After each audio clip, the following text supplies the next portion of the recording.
السلام الملكي.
بسم الله الرحمن الرحيم. أصحاب السمو، أصحاب المعالي والسعادة، ضيوفنا الأعزاء، السلام عليكم ورحمة الله وبركاته. يسعدنا اليوم أن نرحب in the ICT the Indicators Forum, which is organized by the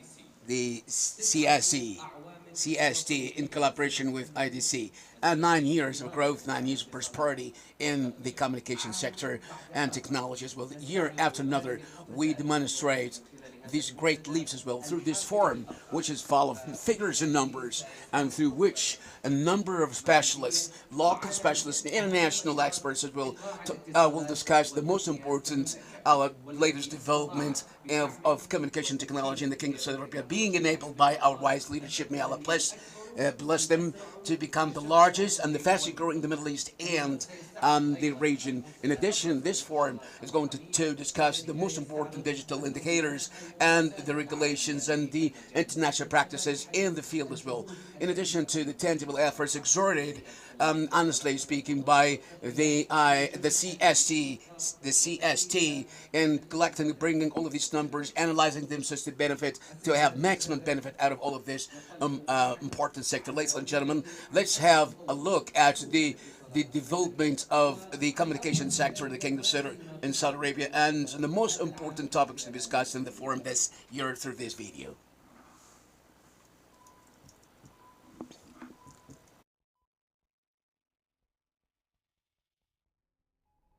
بدأ العالم ثورة تقنية جديدة في القرن التاسع عشر، حيث تم إرسال أول إشارة لاسلكية معلنة بداية أول التجارب في عالم الاتصالات. توالت التجارب عالمياً حتى وصلت إلى المستوى الدولي.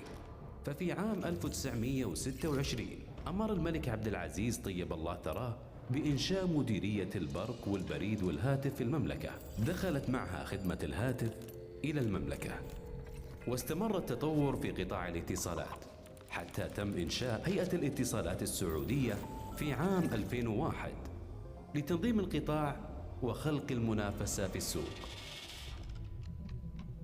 ومنذ إنشاء الهيئة بدأ منعطف جديد في تاريخ الاتصالات بتحرير السوق ودخول شركات اتصالات أخرى للمنافسة فيه، وإطلاق الجيل الثالث لشبكة الاتصالات ثم الجيل الرابع، وكانوا نقطة التحول وحجر الأساس لبنية تحتية رقمية. مع انطلاقة الجيل الخامس زاد معدل سرعات نقل البيانات وارتفاع جودتها. واكب هذا الحراك رؤية وطن طموحة ومستوى أعلى من الابتكار، حفزنا من خلاله انتشار الخدمات وعززنا حماية المستخدم لخلق بيئة استثمارية جاذبة للقطاع. وصلت الهيئة إلى أعلى مستويات النضج التنظيمي بتحقيق المستوى الخامس في هذا المؤشر، ممكنة بذلك الاقتصاد الرقمي لتعزيز مكانة المملكة عالمياً في قطاع الاتصالات وتقنية المعلومات، وجذب استثمارات ضخمة رفعت من جودة الخدمات ومعدلات الاستخدام لتحقيق النمو والتقدم نحو آفاق جديدة.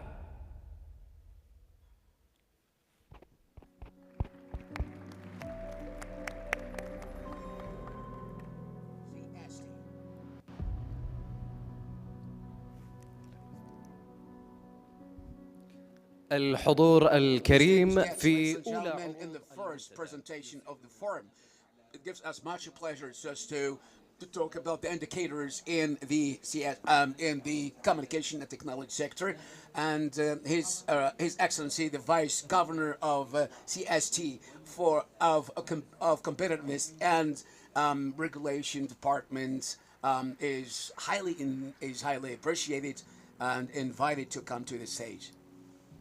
His Excellency the Vice Governor of the CST. God's peace and mercy upon all of you. Good morning, everybody. Your Royal Highnesses, Your Excellencies, distinguished guests, ladies and gentlemen, I welcome you all to the 9th edition of your forum, the ICT Indicators Forum, which brings together the decision makers and the leaders in the communication sector and technology. And this aims to exchange experiences and knowledge and experiments and discussing all the challenges taking place in this sector, in addition to discussing the most important opportunities that we can get. And as we have been with you through this forum, we're going to demonstrate the most important figures and indicators related to technology and communication sector. In addition, we're going to shed light on the most important development in addition to the future progress through 3 sessions participated through the participation of the public and private sector.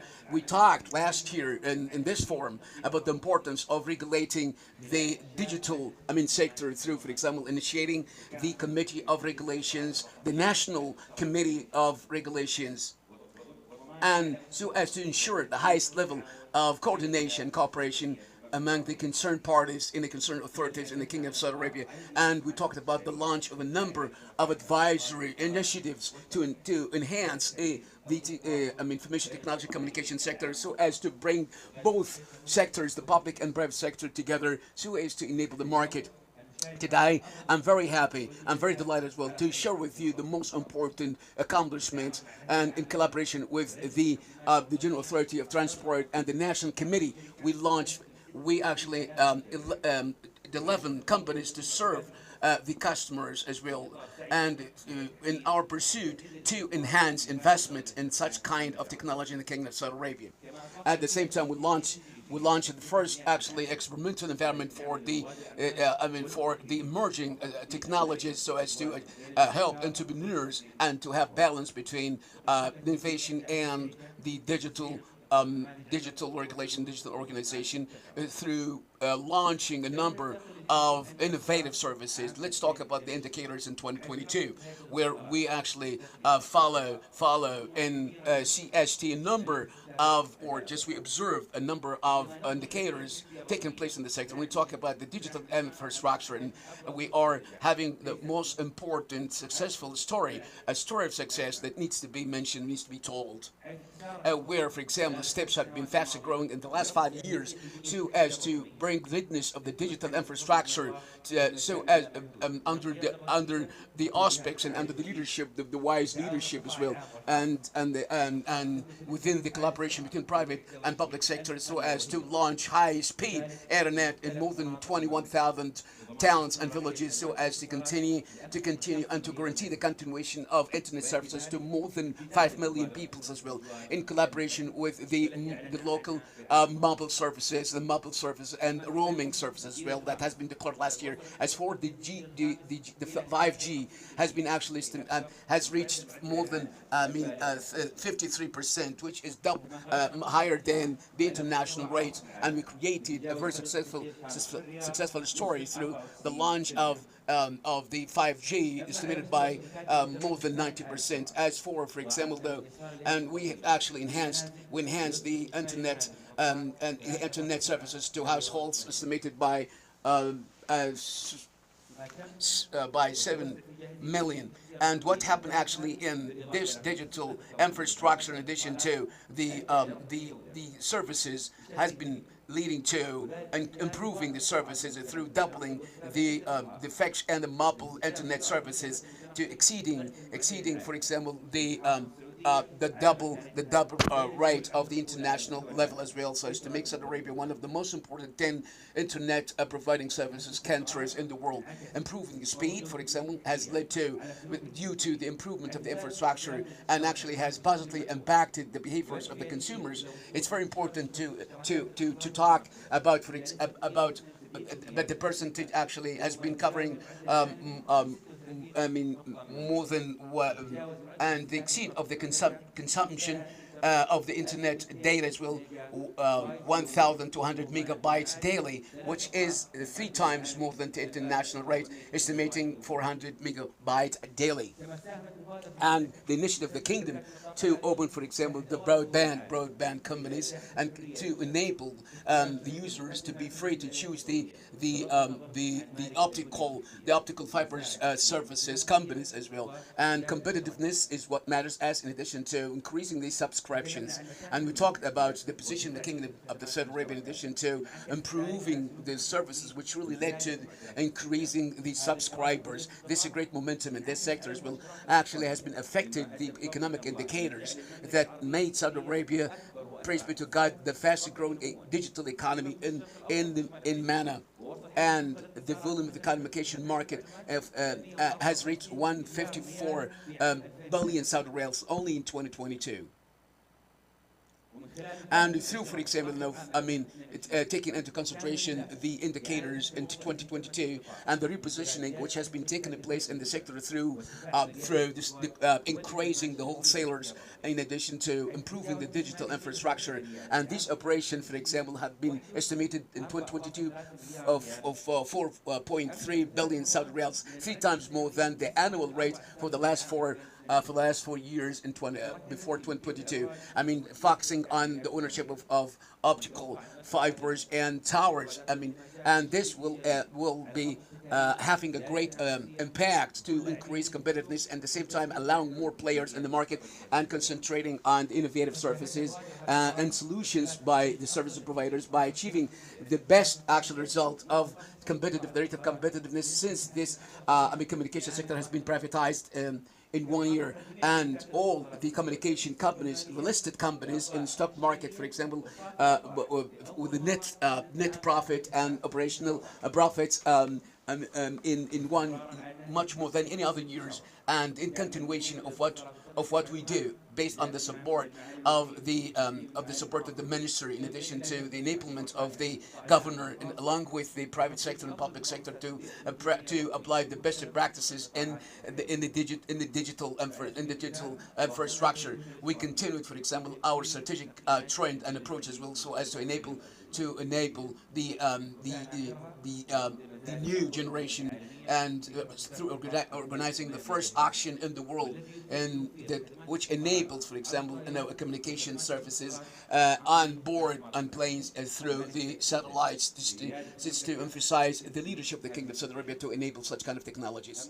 And as for the landlines and the line networks, we started to cooperate for doubling, for example, to benefit from the infrastructure of the water sector as well, so as to actually supply the optical fibers through innovative solutions to expand the optical fibers in the surfaces of the Kingdom of Saudi Arabia. Once again, welcome you to the ICT. In addition, I'd like to extend my appreciation to the organizers of this important forum from the public and private sector, who really helped to organize such important events. Thank you very much, and God's peace and mercy be upon all of you.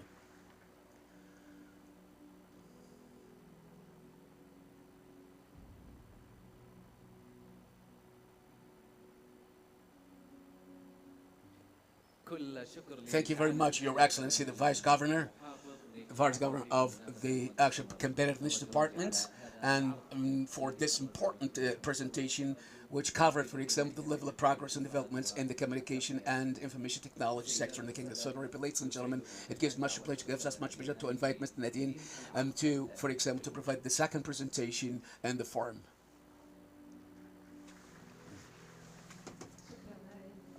Thank you very much, Nave.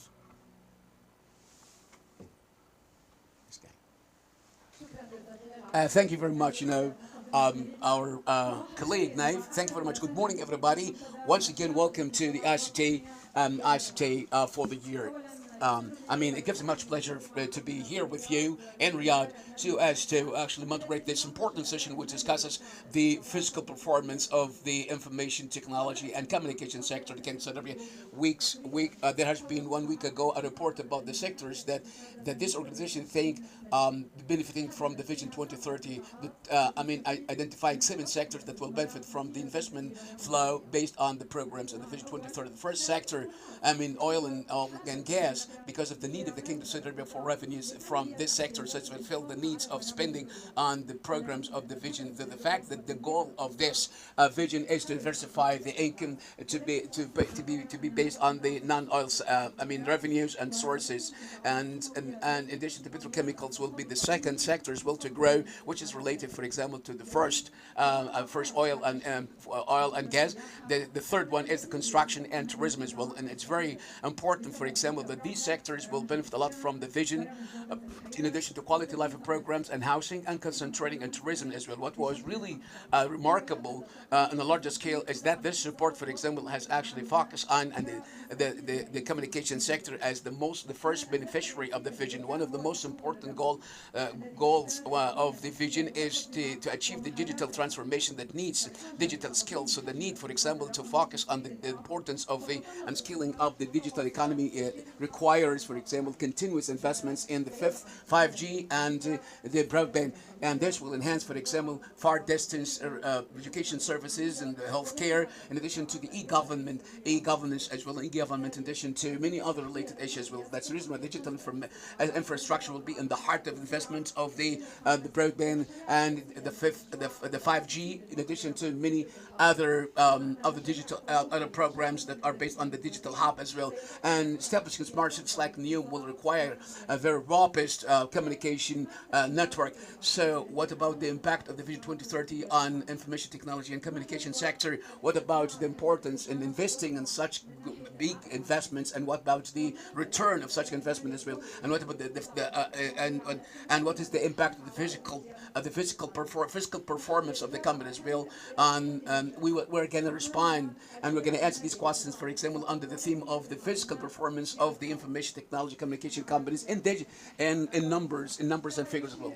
And as it's referred as from the name, from the title, from the theme of this session as well, it talks about figures as well. So our colleagues they're going to talk about the most important financial indicators, for example, for the information technology and communication sector of the Kingdom of Saudi Arabia. So I'm going to actually provide the presentation. It's not I didn't prepare it, but our colleagues. Let's talk about, for example, information technology communication sector as well, and then let's discuss later on all of these kind of related issues. And first of all, I would like to refer to the fact that when we talk about numbers and figures, we have to know how we obtain these numbers. Today, for example, our colleagues in numbers and figures that will concentrated on information technology and the listed companies of communication and information technology. The fact there are many listed companies, but a part of it.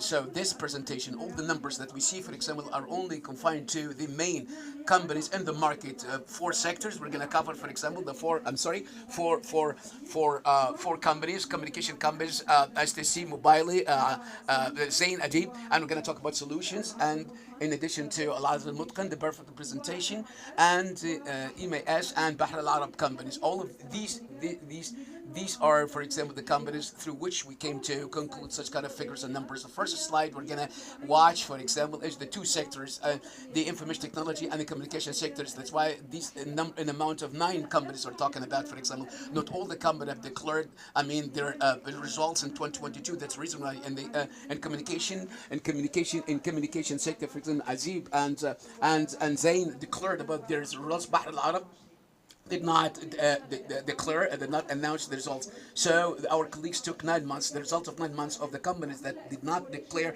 or announce, and then they made assessment for the whole year. That's why sometimes there are numbers with a star that include, for example, the estimate of 2022 of the country of the companies that did not actually announce their results. The first slide is the volume of the assets of the 2 sectors, information technology and communication. And these companies, the 9 companies, have been estimated by more than and 224 to 224.4 billion, and all of these the listing that took place in 21 to 22, for example, for example, when we list big number of large companies, as we're going to talk about, for example, 2022, there were 12 companies, for example, that have been actually doing the stock market, and for the last 5 years as well, the average of the growth of the assets has been estimated by 4%, for example, of the information technology and communication. How can we compare this with the market in general? When we see the 2%, for example, we exempt Aramco and the banking sector. What banking sector, for example, they have heavy assets as well. So we compare, for example, annual growth estimated by 4% for the information technology and communication sector with 2% of the rest of the sectors as well. And it's such so as for the comparison in the information technology and communications in the Kingdom of Saudi Arabia with the same market in the Gulf, because for example, because the companies of communication are in the Gulf, the region, are very big and large. That's the reason why we can compare. If we compare the assets of the companies here in the Kingdom of Saudi Arabia with their counterparts in the Gulf, it's estimated by 35 out of the assets in the Gulf area and region. When if we talk about, for example, the profits, the incomes as well and profits, this indicates the efficiency. So the fact the assets are estimated by 35, but the revenues are higher as well. So we move, for example, to the total revenues. For example, the average of the 9 companies will the last 5 years have been estimated by 9%. This means that many other companies joined in the last 2 years. If we compare them to the rest of the companies, 8% is the annual growth. And if we compare this with the Gulf companies, we're going to talk about the revenues of the information and communication companies compared to the total revenues of the sector in the Gulf. It's estimated by 51%. And so we're talking about efficiency. We're talking about, let's have a look, for example, at the market share, market value of the 9 companies, for example, according to the third closing in March days ago, to 293 billion Saudi riyals.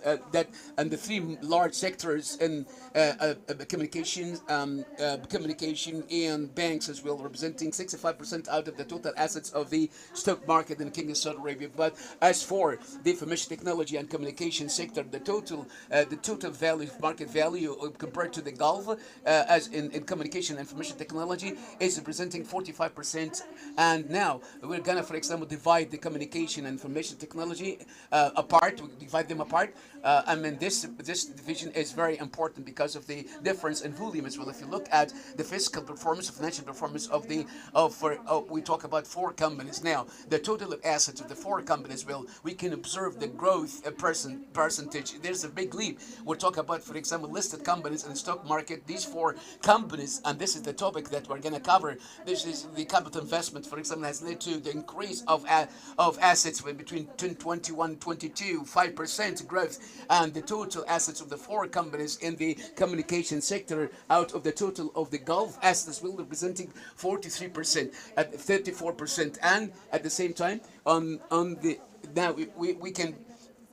we can find, for example, and the low rate of debts as well as the high interest rate as well lead to some debts, and in the last period, for example, if there is a decrease, for example, in the last period of the year, and we no longer, for example, hear all of these numbers about Zain and Nadib. For example, it's estimated by 1.3%, for example, of the liability of the communication sector. If we're talking about, for example, revenues and profits as well, it's very remarkable to see the growth as well. The total growth in 5 years, for example, 6.5 of the revenues of the 4 companies. And if we talk about, for example, if we have a look at and the total asset, for example, the 4 companies is estimated by 34 out of the total assets in the Gulf. And the Gulf, we talk about the revenues, for example, of the four companies represents 47% out of the total revenues in the Gulf, of the communication companies in the Gulf. Even if you not profit, for example, the last 5 years, 6.5, which representing 47% out of the total profits, for example, of the communication companies in the Gulf. So now let's talk about information technology. We can say, for example, that last year, for example, has witnessed in the 8 listed companies, and in 2021, for example, 4 new companies in the information technology came into emergence. These are the listed companies in 2022: iTech, Al Nasij, Azm, Idarat, Al Abd Mutkan, The Perfect Presentation, Sure, and Saudi not workers. And on the occasion, we'd like to congratulate these companies for being listed in the stock market, because this is a new sector. Let's congratulate these companies for being listed. This is the sector of the future. Technology will actually deepen, and will deepen the stock market of Saudi Arabia as well. So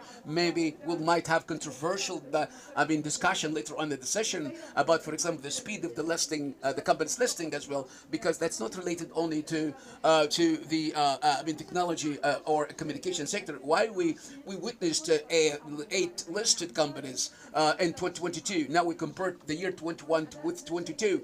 There are more additional 8 companies listed, five companies in information technology. With these numbers that we can see, for example, these numbers do not actually talk about the shares of the listed company. If we talk about 5 companies in the main market, in the major market, so, and it's not apples to apples, but if we look at the total of the abilities, for example, there is an increase, and this sector is a growth sector. That's why in the bad need of liability and financing and funding as well. But the number 2020 in 2022 would see big numbers of increasing numbers as well. At the same time, the net profit of these companies in 20 is estimated by 21%. We cannot compare this with 2018. We talk about the 12 companies, 2021 or more than this. The total number of listed companies. But the same thing applies to the net profits, and 22% for the last 5 years. And before we come to the conclusion as well, and these are the expectations in the future as well.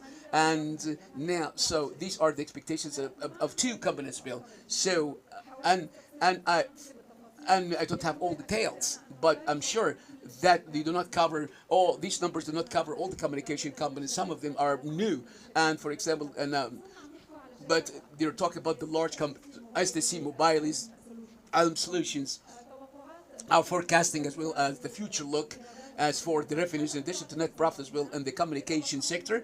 So it's expected, for example, 2023 in communication 5%, and 2024, for example, 4.5%. This is what expected, and it's difficult sometimes, for example, to find the 4%, additional 4%. This is a high percentage of our expectation forecasting as well. The net profit of the communication companies is 8.4% in 2023, and thereby 8% additional, for example, in 2024. And here comes, for example, the information technology, as I mentioned before, includes the largest companies in the information technology. 23 of the growth of revenues 2023, 3% for example 2024, and the net profit, for example, 18%. For example, they expect the growth in 2023 and 15% growth, additional growth in 2024, the year that comes after. And then we come to in our com, we extend our appreciation to our colleagues really, and let's actually get together with the speakers in the coming session to discuss all of these big figures and numbers and analyze them. Ladies and gentlemen, for example, now let's invite Mr. Jassim Al Jibran, and is the General Director of Al Jazeera Capital Analysis Department. For Mr. Abdullah is the CEO of Rasala Al Capital, and Hisham Abu Jama, the CEO of Mikhail Technologies, Financial Technology as well. Please join me on the stage so as to discuss these figures and discuss the future expectations and projections or forecasts of this important sector in the future.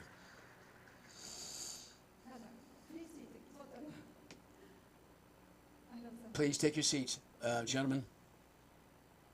Most welcome. Most welcome.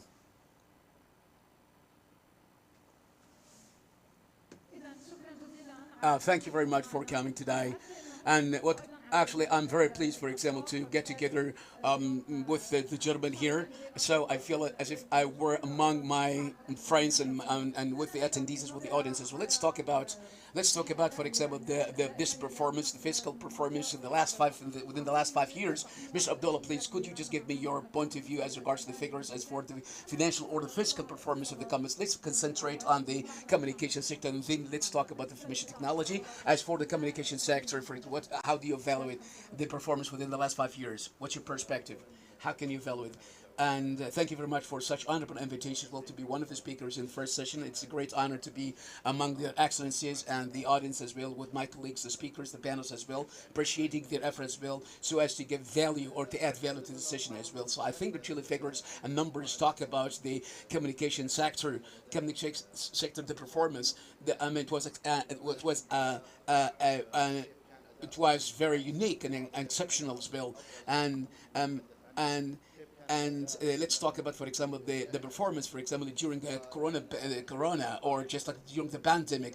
Then the fact that corona, for example, broke out, but the communication sector was the best, if it's compared to other sectors, because it's defense-based sector, and and defense sector is less affected by any crisis or any fluctuation or any economic fluctuation or change as well. So the revenues were continuous to rise within the last 5 years, even before and after Corona. In addition to, and what's really important to mention here, I mean, in addition to what I've said, that really these companies, for example, I mean, kept their, for example, their profits and margin, and the communication side, the communication STC, for example, kept its a good record, for example, in keeping its profits. Even before and after Corona, the sector itself, for example, kept 16% out of the marginal profits. This is net profit, as what is called.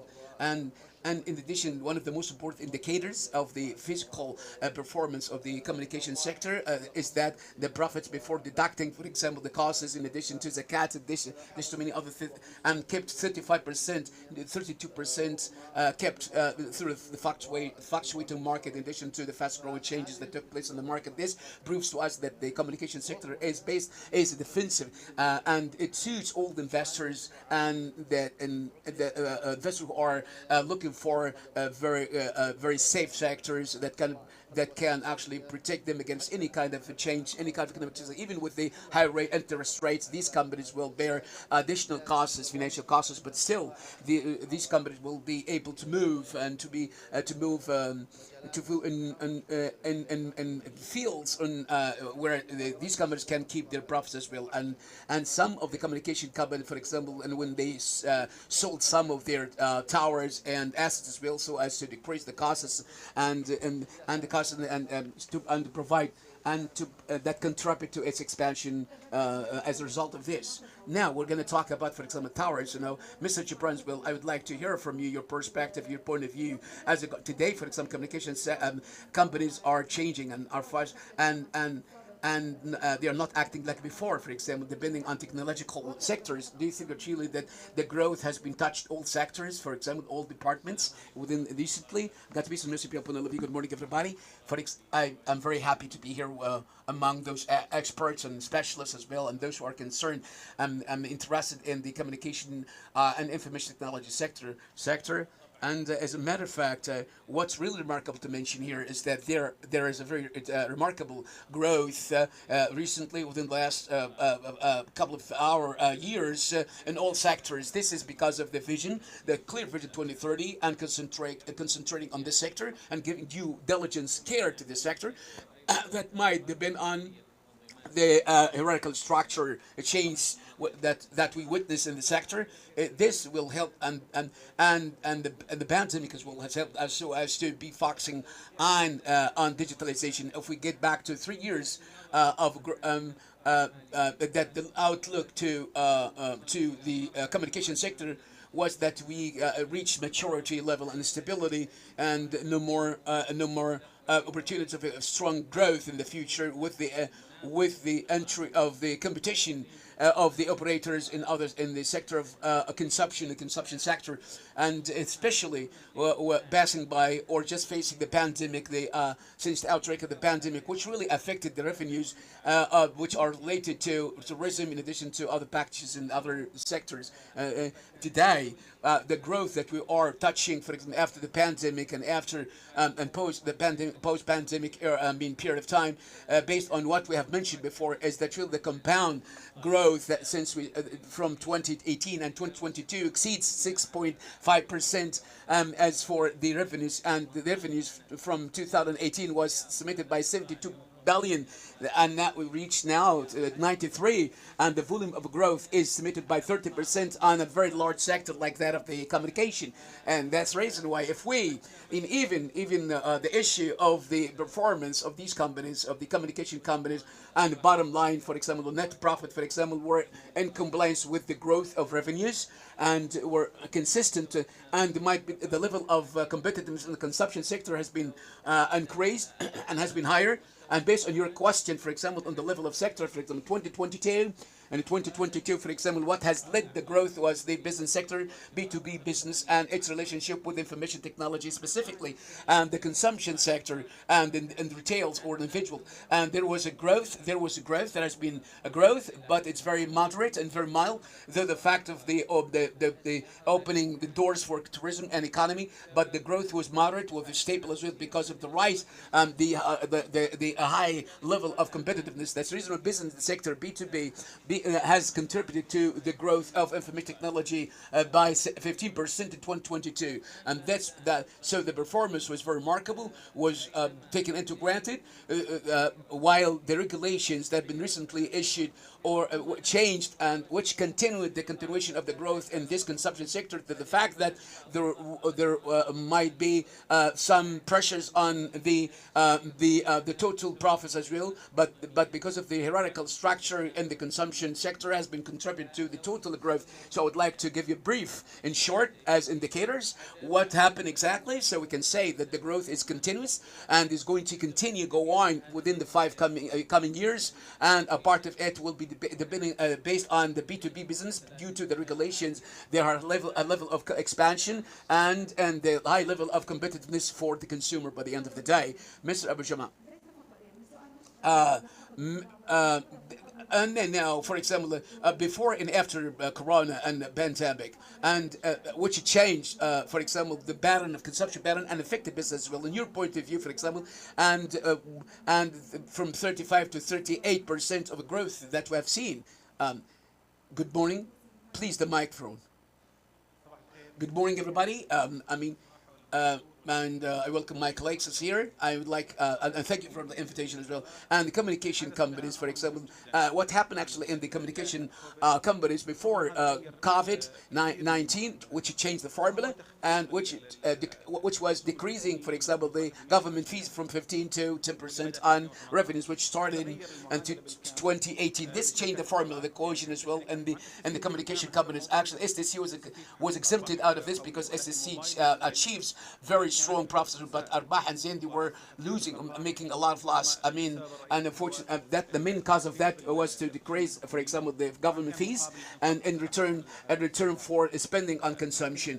But the pandemic changed the concept in a large scale and largely, and more in information technology, and in using technology and the internet and that's right, and that's right, and what happened exactly in all directions, in all companies, in all aspects in the Kingdom of Saudi Arabia. That's the reason why, for example, the situation was improved, and as regards, for example, the expansion technology. But I think the most important thing was to decrease the fees, which opened the door for these companies, for example, to achieve to spend and achieving profits. As you know all, that the communication companies, the enemy is the capital. I mean, and because it's compulsory to spend more and more and so as to co-pace with technology. Because technology changes, the 5G once it emerged, and today we're talking about the new generation as well. In addition, and the expansion of the internet, and as what happened with Elon Musk as well, who actually provided the services in some countries like Ukraine. For it might be a very big challenge for the Saudi communication companies if there is no allowance of the international companies to compete here, which is not actually taken into consideration on the long run. And based on there was a comparison of the performance of the communication sector and the Kingdom of Saudi Arabia compared to the communication companies' performance in the Gulf. And as mentioned, for example, and it was from between 35 to 38. In the Gulf is higher than this for one single reason, is that we have seen in Qatar and Emirates 42% for some other countries, even in Egypt, for example, it was 40%. And that's the reason why the spending, this capital spending of the Kingdom of Saudi Arabia affects to some extent these costs as well, in addition to the other available fees or current fees. But as for net income, or even a digit, a number for it's higher than the neighboring countries, especially SDC Mobile recently after achieving great profits in the last and the final quarter of the year. Zain still suffers. Its profits are weak compared to the numbers that we have. For example, we talk about 350 million, for example, in the whole year. However, SDC, for example, exceeded this volume. Mobile started, for example, to return back to profit, achieve and to generate profits, but much better than the years before. And so the sector, it might be the best sector, and which might be the low percentage, but as a percentage, but as a growth, it's the strongest growth. Is taking place here in the Kingdom of Saudi Arabia. This, no doubt, for example, Mobile was making great surprise, for example, and even the small companies start to restructure themselves and to start to execute a hierarchical structure. Now we're talking about the need for spending. The capital spending, for example, was representing 20% out of the revenues as well. And with the requirements of the vision, for example, in addition to the smart cities that are newly emerging in the region like New, for example, this will require more spending. How we finance this in the light of the high rates, interest rate, and high cost of financing our funding costs? How can you do that? What was very exciting, what was exciting recently is the volume of spending, the high level of spending, and we do not have to forget, for example, building the 5G networks during this year, the period of time. The volume that we reach, for example, as the expansion of 5G, and as shown in the slides, is very exciting. It's very remarkable as well. And the other thing, on the same way, on the same line as the expansion of the optical fibers under the broadband adopted by the ministry, and one of the most important targets and goals of the vision as well. This spending either on the 5G companies or the broadband was leading the great investment, a large investment. That's why we saw that 20% of the profits was very large. So as to invest 20%, this helped us today so as to achieve these numbers and figures as well that we have seen in the coverage and the expansion of the internet and the distribution internet service as well today. Even one and the Kingdom of Saudi Arabia has reached a very advanced position as regards the speed of internet speed as well. What has been exerted in the last couple of years as well, this will lead to more growth as well in the next years as well, but might be different. But the quality or the type of the investment, for example, might be different as regards the injected. It might not be necessarily on the broadband, but today it might be, as we know all, might be on the clouding and data, and in addition to the centers and databases that require huge investments. And one of the most, again, I come back to the questions for funding and financing, and within the difficult conditions of financing as well, there are some options for such companies as well, so as to finance such kind of, expansion through partnership with other investments as well, either through transferring these assets to investors, as we have seen selling the towers of communication, which have took place by SDC and Zain now on the way to sell some of its towers. This is very smart movement, a smart activity and smart move as well, so as to decrease the financial pressure and provides cash where it can use this cash, for example, to finance other projects that might be very important and necessary at the same time. It might be the desire of investors, for example, to depend on fixed assets. Just a win-win situation for all players. I might give you ask you a very big question as regards to the challenges, Mr. Jabran.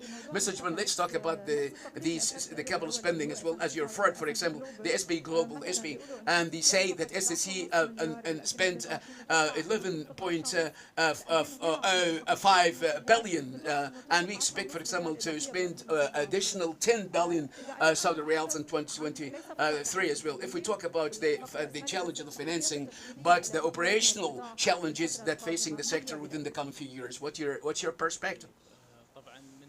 And as regards, for example, the outlook and as for our perspective for the performance, these are the challenges. I would like, for example, to talk about the three challenges to sum them up.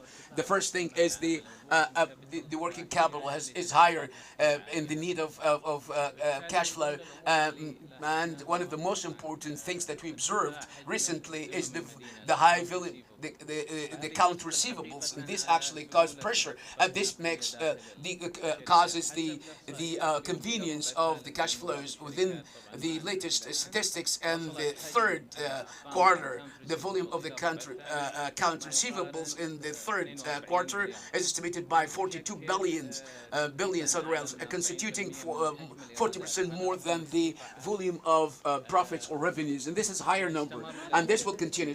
Why, for example, it is confined to receivables? It's supposed and it's supposed to be received, for example. A part of it governmental and delay in payments. That's the reason why today, for example, if we, for example, to look at the statistics about the volume of period of time to collect according to the current numbers, might reach to 186 days compared to the normal average of the years past, 120, 125 days. This is one of the most the most important, remarkable difficulties that we observe. The other thing is, as has been referred by Mr. Abdullah, is the level of loans and the capacity of the company's capital spending with the loans today. They actually, as for the costs of loans, loans costs have been very higher, and to higher levels as well if it's compared to the same thing in past years. If we talk about the cyber cost as well, in 2022 was less than 1%. Now reached 6%. We reached 6%. And from Jerome Powell, and what is expected to see a higher increase as well. Now we're talking about the loans in the sector and the volume loans in the sector, and an average, for example, as for the total, rights of shareholders. But for some companies, for example, it will be a very heavy burden as well, as the volume of loans is submitted by 26 billion. This is the total loans, and we have seen decrease of the lending, for example, in from 21 to 22. The numbers that we have watched and seen conclude the total debt in addition to the other liabilities, and not net borrowing on the short and the long run. If we look at the loans, now it reached, for example, 26 billion Saudi riyals. Our expectation forecast as well, according to the rise, and that this year, 2023, it will actually increase another pressure from 700 to 800 millions, as costs representing 5% out of the net profit. And these are considered very remarkable challenges. The other thing is the capital spending, which has been referred to by Mr. Abdullah, and this is one of the most remarkable challenges in the light of having debts and the account receivable cost and the capacity of the companies, for example, to bear the capital spending, high spending. And from 2018 2022, the capital spending has been submitted by 17 billion, representing 23 out of the revenues. And with the developments and with the future developments, with the entry of new technologies, with new generation technology, they will require more spending as well. These are the things that we need, for example, to cause operational difficulties and challenges. What about selling the towers and releasing them? And how do you see this step as well, which is actually conducted by the communication companies, and to what extent its impact will be seen in the future? There is a very strong approach of the local communication companies to sell towers and to release them, and in time of the international trends as well, so as to constitute entities to run and administer to run the towers. I think that within the coming few years there will be a very big, large company to run all of these towers under its umbrella, and at the same time I expect that will be expansion, and it will be a great expansion, as we said, Tawali, which is the SICA affiliated company, and its acquisition of a branch, for example, in Pakistan, a branch company in Pakistan. And today, for example, this is the trend, the global trend taking place around the world, especially from companies, as large companies that have been established externally, Vodafone, Orange, so as to run and to manage towers as well. And this step has been resulted in numerous benefits. Zain, for instance, and nearly the 3 billion Saudi riyals as flow of cash will help to decrease the debt, and will help the companies to complete the capital spending of Zain. And from SDC as well, agreement with the PIF to acquire 51% out of of towers. This will guarantee cash flows according to the estimates estimated by more than 11 billion so as to explore opportunities and seek opportunities. Mobile are going to obtain the same opportunity. If I give you the total of benefits, for example, behind this trend and approach, establishing independent tower companies, well, this will lead to raise the performance and the efficiency, and it will add a great value. It will decrease the costs because this network of towers will be used by a number of operators. That's why the efficiency and the costs will be decreased and will be cut down, and it will give the companies the capacity so as to the capital spend and to enhance, for example, the investors of these towers with more profit as well. Let's keep away from the communication sector and let's talk about, for example, information technology, talking about the recently listed companies in the stock market, which we have data about numbers. Well, Mr. Abdullah, how to evaluate and how to assess, for example, the listed companies? Let's talk about the mechanism, the list of the listing process. The five companies, they are in the major market. How do you evaluate the performance within the last couple of years? And as a matter of fact, for example, your division is great, it's very nice, it's very reasonable, as well as regards, for example, the growth and the main market, main market. The large companies have been joined the big market as well, and the nature is different here for these companies because they are the strongest. And they have great strong business relationship with one another. But what's really exciting is the volume in 2022 was big, was large as well. It was a great trend, it was a great approach as well of these companies towards this sector, because this sector, for example, is not represented in the stock market in a good way, and it doesn't have this. But if you look at the great, support of the leadership and the great expansion in the technology sectors, having 12 companies, listed companies in 2022, still the floor is open so as to allow more companies to be listed. But what's really exciting is that most of them were small businesses, small with high growth. Yes, with high growth companies. Some of the companies, for example, the annual growth of these companies range from 55 to 60% in its sales. If I might be corrected by someone. The high return, high risk. That's what I see. Yeah, of course, we have to mention this reality. And when we talk about communication sector, it's defensive. And during crisis, it was very strong in robust sector and facing no problems and challenges. But this does not apply to the technology sector, as you mentioned before, that there is high growth, but might be exposed to many risks. And this has to be taken into granted by investors because it's new sector. The look of the investors, it's not that robust. For example, it's not, and it does not understand very well the nature of this sector because of being new sector as well. So we need time to understand to what extent will actually sustain in presence of crisis, for example. And we have to ask the question, for example, does this sector continue its growth? These are the things that we're going to watch within the coming few years. But at the beginning, it's a great approach, but it's a new approach as well. Do you think that truly the growth of the market, for example, that has led to had been exploited by the companies, or do you think truly there must be an invitation for increasing competitiveness? The momentum in the market, yes, has motivated everybody, for example, to list, and these listings as well were very motivating because of the market. And the other thing is the desire, for example, to have companies in technology sector. And before we didn't see any companies in the technology sector, but now we have numbers submitted by 20 companies, for example. They are, the number of companies in the technology sector is 20, and this means that Chile there has been a desire, for example, so as to the desire of these companies, for example, to be listed faster than any other companies. Mr. Hisham, for example, in FinTech, what about the intersection between you and the information technology companies that you are talking about? To what extent you meet with other? The most important, for example, the most important thing in companies, we have one of the most important listed companies which links provides us with customer Ilm. Ilm provides numerous services. One of the most important services provided by Ilm for us is know your customer, know your client as well, and through Ilm and connection with Ilm, being connected with Ilm, we can obtain, for example, the information about investors or clients in general and their data from the Ministry of Interior. And based on, for example, the technological companies in the market, they are different from one another.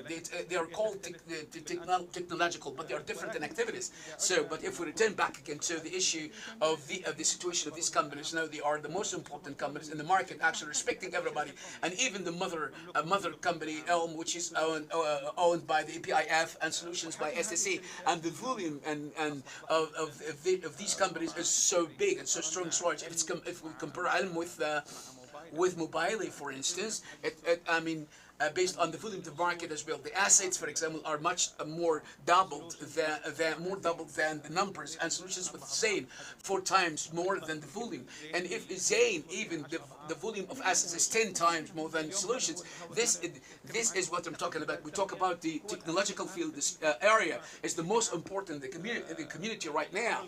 And the other thing that you need to take into consideration in the future is with the importance of the listed companies as well. The 3 licenses and digital banking. So this will change the concept in the Saudi market. And in addition to fintech companies, such as especially the offered companies by the central bank, and one of the governors of the banks, or the head of the banks, he talked about the challenge that banks face comes from fintech companies as well, because there is less effort and the expansion is larger as well. With the use of technology, now is going to be the leader. It's going to lead the whole world, and either in the kingdom or outside as well. And as I mentioned at the beginning, that the new smart cities in the kingdom will be wholly constructed and based on technology. So maybe STC is the only company, for example, that will have digital bank. Yes, it has digital bank and solutions, and many affiliated companies. Very important.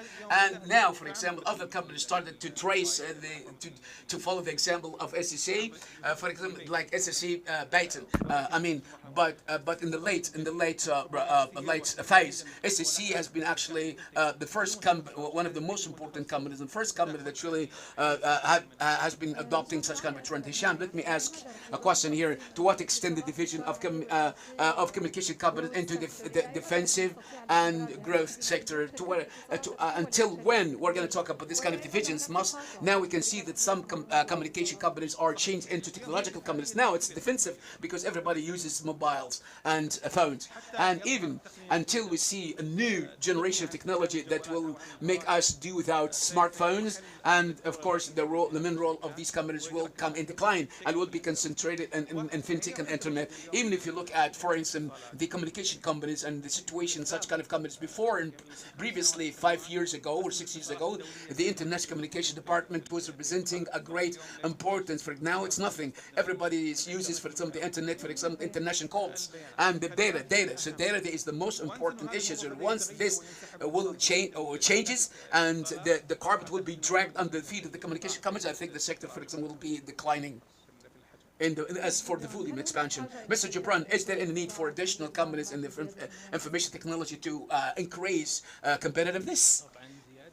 Increasing, for example, the competitiveness and the number of listed companies recently has been actually drawn our attention to the information technology sector as an emerging sector. Your question: do we need, for example, adding more companies in the regard? If we get back to the fiscal performance recently of the companies the information the listed companies in 2022, that the growth of the net profit, for example, exceeds 50%, and this is a great clear indicator that the potential exists and the factors of growth are there and available as well and can be achieved today. For example, we need to add more companies, for example, so the competitiveness is what creates innovation in this sector. It's very necessary to increase, for example, additional companies, not not in amount, in quantity, but in quality, to increase spending on such sectors as well, so as to cope pace with the percentage of growth within the coming few years. Today, for example, and according to some IDC statistics, the volume of spending in total of the information technology sector in the Kingdom of Saudi Arabia in 2019 reached for 13 billion, and it's expected to reach 21 billion dollars in 2026. And I expect with the great development that we are seeing that this will be doubled. And as an example today, for example, and we can set this example, it's not measured, for example, the volume of spending and the development process in 2022 reached, for example, 27 billion US dollars. This actually is just an equivalent of the 30% of the total market value of the information technology and communication. Where does it come? This spending from Apple, because the spending today and information technology companies internally in Saudi Arabia, for example, it's very little if it's compared to the advanced companies and the advanced countries. So I think competitiveness will create innovation. We need to for example, to change our situation from service providers to innovators. To what extent we are in the bad need of the foreign capital or investments as well to achieve knowledge transfer, and to what extent this will affect the current companies as well. So we're not in the bad need of injecting more investments or new foreign investments, but it's very necessary to have foreign investors as well to attract skills, technologies, in addition to skills and training the human resources in Saudi Arabia. And today, for example, we heard some news that and the volume of investments, foreign investments, which entered the Kingdom of Saudi Arabia recently in the information technology exceeds, for example, $9 billion from Microsoft, from Oracle, Zoom, Meta, and even before SDC started and established a joint venture with Alibaba, and all of this in clouding, and this will result in a revolution in this field in the Kingdom of Saudi Arabia. That's why, for example, today that Saudi Arabia, for example, in Saudi Arabia, we need to benefit and we need to exploit and make better use of foreign investments in a way that will transfer knowledge, transfer expertise. And today we have an access to attract such kind of highly qualified personnel and people as well. For example, China, for example, is benefiting a lot from the very efficient, experts as well. Today, this will actually will help us to expand even geographically, not only on the level of the Kingdom of Saudi Arabia, but the level of the GCC and MENA as well, in North Africa and Middle East as well. Let's talk about the last issue as well. We have a few minutes left. Actually, now we concentrate on communication and information technology, how the goals of the 2030 will be impacting the sector. And the two sectors, how do you see, for example, the outlook of the sectors in 2030, based on the Vision 2030? Of course, undoubtedly, the communication information technology sector plays an important role to achieve the goals of the Vision 2030. And now, before we used to talk about saying that no more investment opportunities without, for example, real estate behind. Now, for example, we can say we change the formula.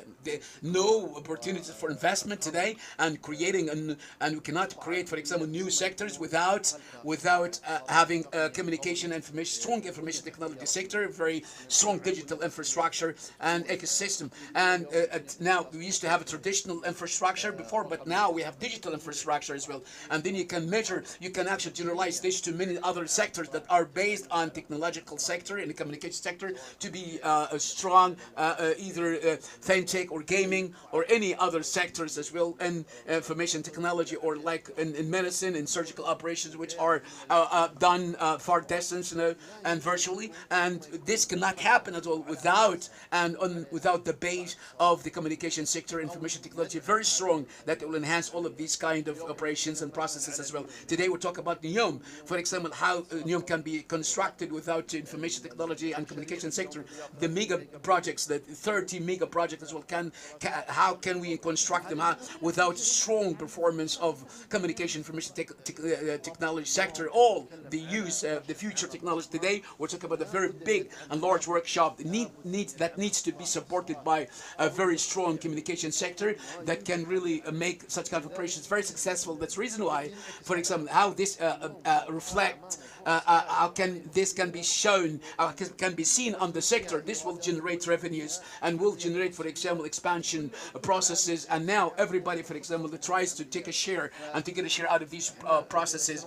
And recently, in the past years, and when we talked about, for example, the initiative of the broadband and 5G, and now what the future? The future, we have mega projects as well in Riyadh here. All of these projects and mega projects need high, very strong technical sector in communication sector in Al Qadiyah and Red Sea projects. They need, for example, infrastructure. I'm talking about high and great opportunities. Today you mentioned the report. There's been a report, for example, of which was based on the estimating the volume of this sector in the future. And my colleagues can agree with me that today that there is a positive outlook and positive perspective on this sector, where a big share, a lot of shares can be taken. Where does the growth come? We talk about different sectors of these companies. What is the source of the largest growth, for example, for companies within the coming few years, and what will be the pressing, for example, factor on achieving profits? And all the growth, for example, will be seen in technology. Today we have numerous challenges, such as the cloud servers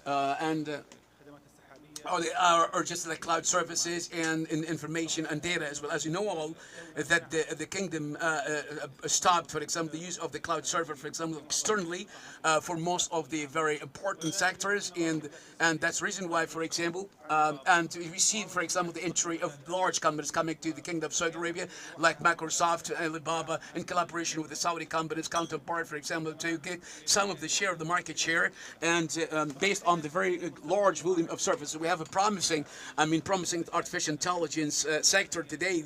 The world war, for example, next world war, the third world war, even in developed countries between America and China is based on artificial intelligence. We have now, let's talk about security, information security or data security as well. Today, the Kingdom of Saudi Arabia is playing an important role. For example, the fine line between all of these differences taking place in the whole world, so as to protect data as well. The war is not only based on TikTok, but in AI.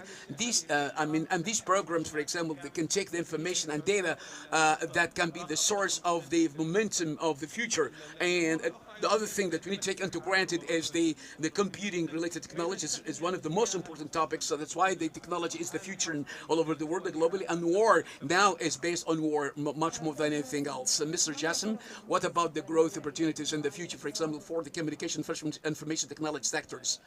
I think that the growth will be complementary between the sector of communication and information technology, because today we're talking about, let's talk about, two sides kind of two sides. For example, the information cannot grow without the communication companies, and the communication companies cannot grow without, for example, the development taking place in technology. Thereby all they can meet together, for example, copy and paste with the latest emerging events as well. The spending, for example, that we have seen in the 5G, which has been referred to a short time ago, the high spending and capital spending is what will create the growth within the coming few years. And especially if we take into granted the importance of this Vision 2030 version, in addition to the radical structure changes, the transformation, and the participation of the private sector to contribute to the economy on a larger scale, and to the digitalization of this sector, attracting foreign investments as well. If you want me, for example, to identify which sectors that will create the momentum, I can speak about the 5G. And until today, the spending, the volume of spending is higher, and we haven't yet reached to benefit further from the 5G. But within the coming few years, we will actually get the value, and we will reach the values, especially in the use of the 5G and infrastructure at the level of economies, as referred by Mr. Abdullah, that the smart cities today, for example, like Neum, Wad al-Shimal, and Al Qadiyah, all of the technologies used in such a projects will actually push the growth in the field of 5G and the clouding services as well. As for the fintech, which is still in the phase of and of growth. Today, for example, we have STC. It has STC Pay, Mobile and Mobile Pay. Same, for example, Sentiment. All of these companies, for example, they have great potentials so as to provide new services, for example, like borrowing, lending, in addition to insurance and etc. And even the demand on the data. Demand on the data is over increasing, is higher. More than 69% out of the population are under the 40, and that's the reason why the demand is over increasing on the data. It's one of the most important factors to create momentum, and even the live streaming lifestyle and watching Netflix and shared as well. This requires big data. Yes, absolutely. I agree with you. With this development taking place in technology, modern technology, which has been referred by Mr. Sham as well, in artificial intelligence and that in addition to other related technologies, all of these can constitute great momentum factors and to have a robust base data to benefit from this great growth within the coming few years. Mr. Abdullah, for the conclusion, do companies, for example, need to provide new services to cope pace with the technological progress? Before I move to answer this question, I would like to mention a piece of information that I read 2 days ago about the streaming and about, for example, the consumption of data. So, for example, you might have known this piece of information, the volume of the data consumption worldwide, not only in this region, actually occupy the Fijis, and in addition to viewing films represent or 58% out of the consumption of data in the world. So the volume is large. It's very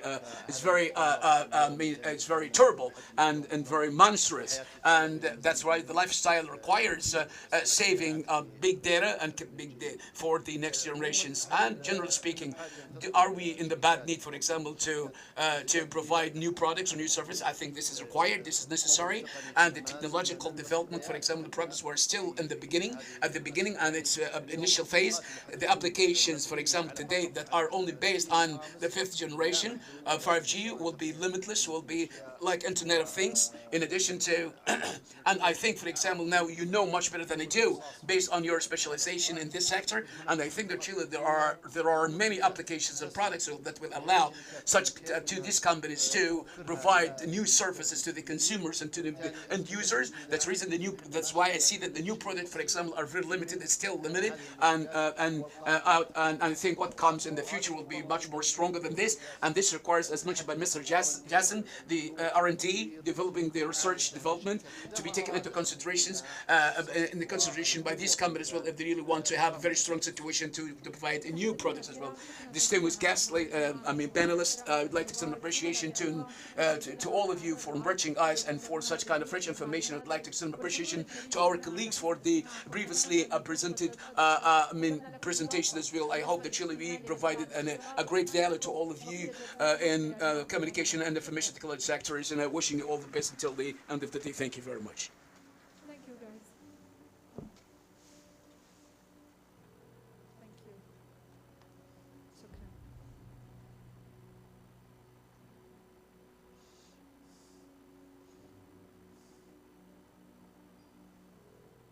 كل الشكر Extend our appreciation to Miss Nadine Hani and the participants in this important session as well. Distinguished guests, ladies and gentlemen, for example, let's demonstrate the IDC trends and the world in 2023, for example, and by the Vice President of IDC and the Kingdom and Bahrain, Hamza Naqshbandi, and Duty Lala Shandani, Vice President, and Mr. Hamza Naqshbandi. Thank you.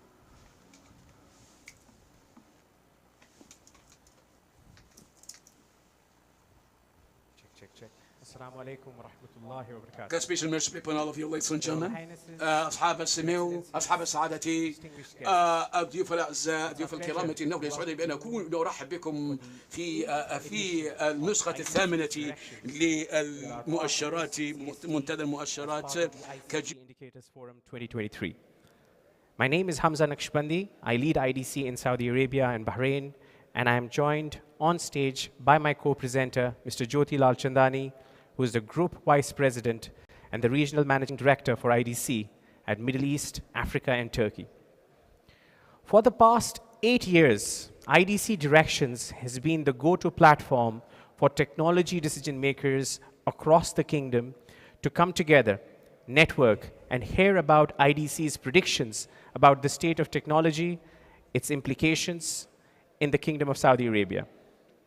Now, as you all recall, 8 years ago, the Kingdom of Saudi Arabia was in a very different state compared to where it is today. The state of technology was in a completely different state from where it is today. And at the same time, the whole concept of digitally evolving and digital transformation was just emerging. So we've all come a long way, and we're all very proud of our partnership with CST. And I think such a forum where CST has shared the ICT indicators and IDC is sharing a future-looking view of the technology market, both globally and locally over the next 30 minutes, is a true reflection of a public-private partnership where we combine the best of both worlds and give you the transparent data that you need for understanding the dynamics of this rapidly evolving market. With that, I would like to pass over to Jyoti Lalchandani to present the agenda for today's session and for his opening thoughts. Your Highnesses, Your Excellencies, and dear distinguished guests, Assalamu alaikum, and a very good morning to all of you.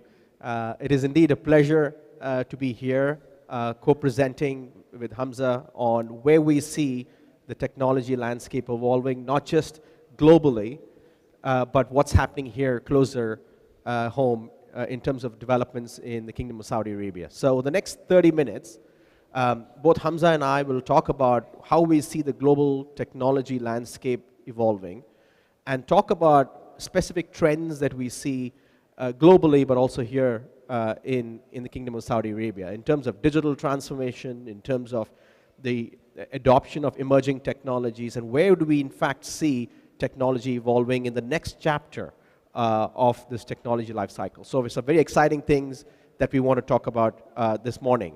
But before we get to some of the developments at a local level, I wanted to take a moment to kind of reflect on where we are in terms of overall economic growth and economic situation around the world. And I think it's a very, very different story out there compared to what we see closer to home here in the kingdom in terms of multiple dynamics and multiple areas of concern that is slowing down the economy in many parts of the world, specifically in parts of Europe and, of course, in North America as well. So on the one hand, we are seeing significant challenges with rising interest rates. Just last year alone, we had 425 basis points of interest rate hikes, some more coming in March and April, but maybe not as dramatic as what we saw in the past 12 months. We've got the evolving political situation in Europe, the impact of rising energy prices. You've got hyperinflation in many countries around the world, between 7 and 9%, or maybe double digit in some countries. We've seen currency fluctuations and depreciation of currencies in many markets around the world. And what that means is that we are now seeing a much more slower economic activity in parts of Europe, in North America. Europe, for example, is expected to grow less than 0.5% in 2023. The US at roughly about 1% growth in 2023. But we're seeing some bright spots in terms of economic activity and economic demand. The Middle East, and undoubtedly here in the Kingdom of Saudi Arabia, definitely represents a major bright spot in terms of overall economic growth. In fact, some economists are very boldly predicting that Saudi Arabia is expected to be the fastest growing economy in the world this year through 2023. The other bright spots, of course, are developments that we see in Asia Pacific, particularly driven by the opening up of the Chinese economy, as well as strong domestic demand in markets such as India. So we are seeing a very different scenario, or a very different global map when it comes to overall slowdown in economic growth.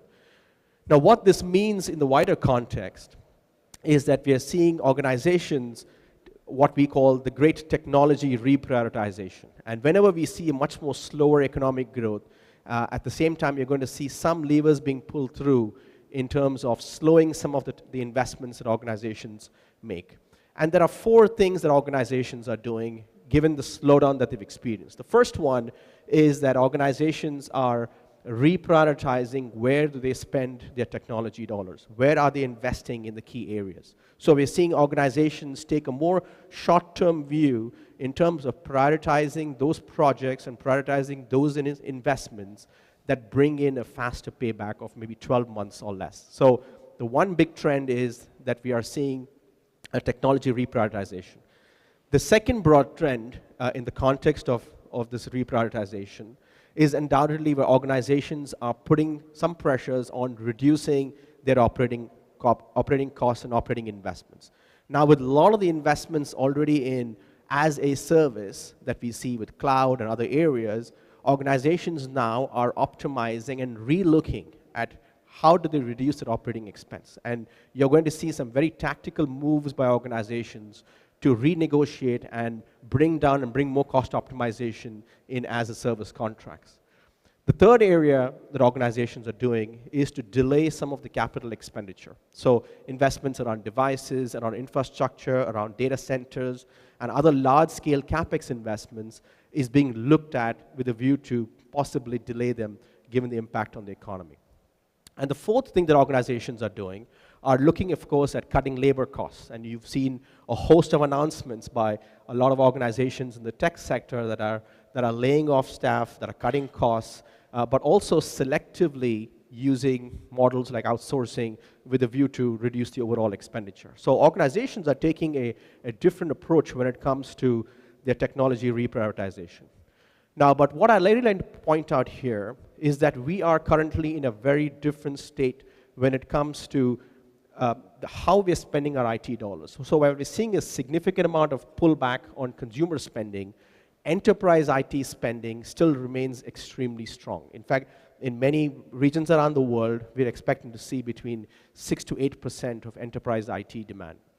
Now, if I want you to look at this slide very carefully and look at the graph and the correlation between economic activity, economic growth, and technology growth, technology IT spending growth. So as you'll see in the slide, the technology has essentially been growing at roughly about 2 times in terms of faster than the GDP growth. But something happened that quite dramatically changed the scenario back in 2020. And if you look at 2020, we've actually saw a decline in economic activity globally. But what you saw was actually an increase in technology budgets, the increase in technology investments that organizations made to come out of the pandemic in terms of additional investments with work from home and other kind of infrastructure spend. So what you saw in 2020 was a very different dynamic compared to what we've seen traditionally in the past. And IDC believes in 2023, we're going to see economic growth of somewhere between 1 to 1.5%, whereas technology spending is going to grow roughly 3 times faster than economic growth. Now, there are going to be some bright spots in terms of technology investments. And I would really classify this into 2 broad areas. One is in terms of investments in infrastructure as a service, where organizations are going to optimally kind of build more efficiencies in managing the infrastructure.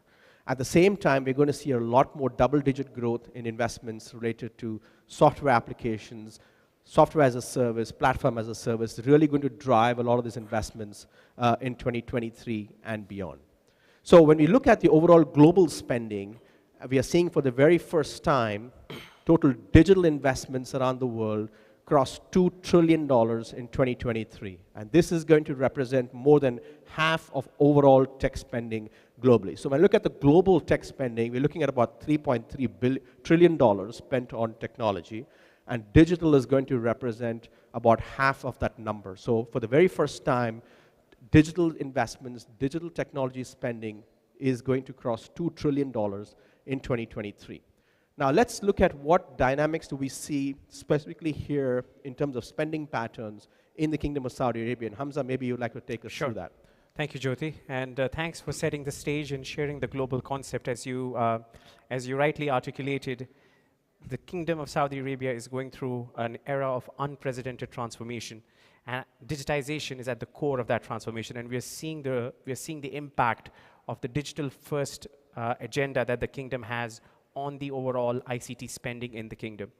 So I know it's a busy slide, but I'll try to distill it for you, ladies and gentlemen. So IDC expects the overall ICT market, excuse me, to grow close to 3% in 2023. So when we talk about ICT, we are including communication services, enterprise hardware, software, including cloud, as well as IT services in that overall ICT bracket. So it's interesting to look at this slide where we are, historically from 2020, which was the year of the pandemic, and we saw the market drop.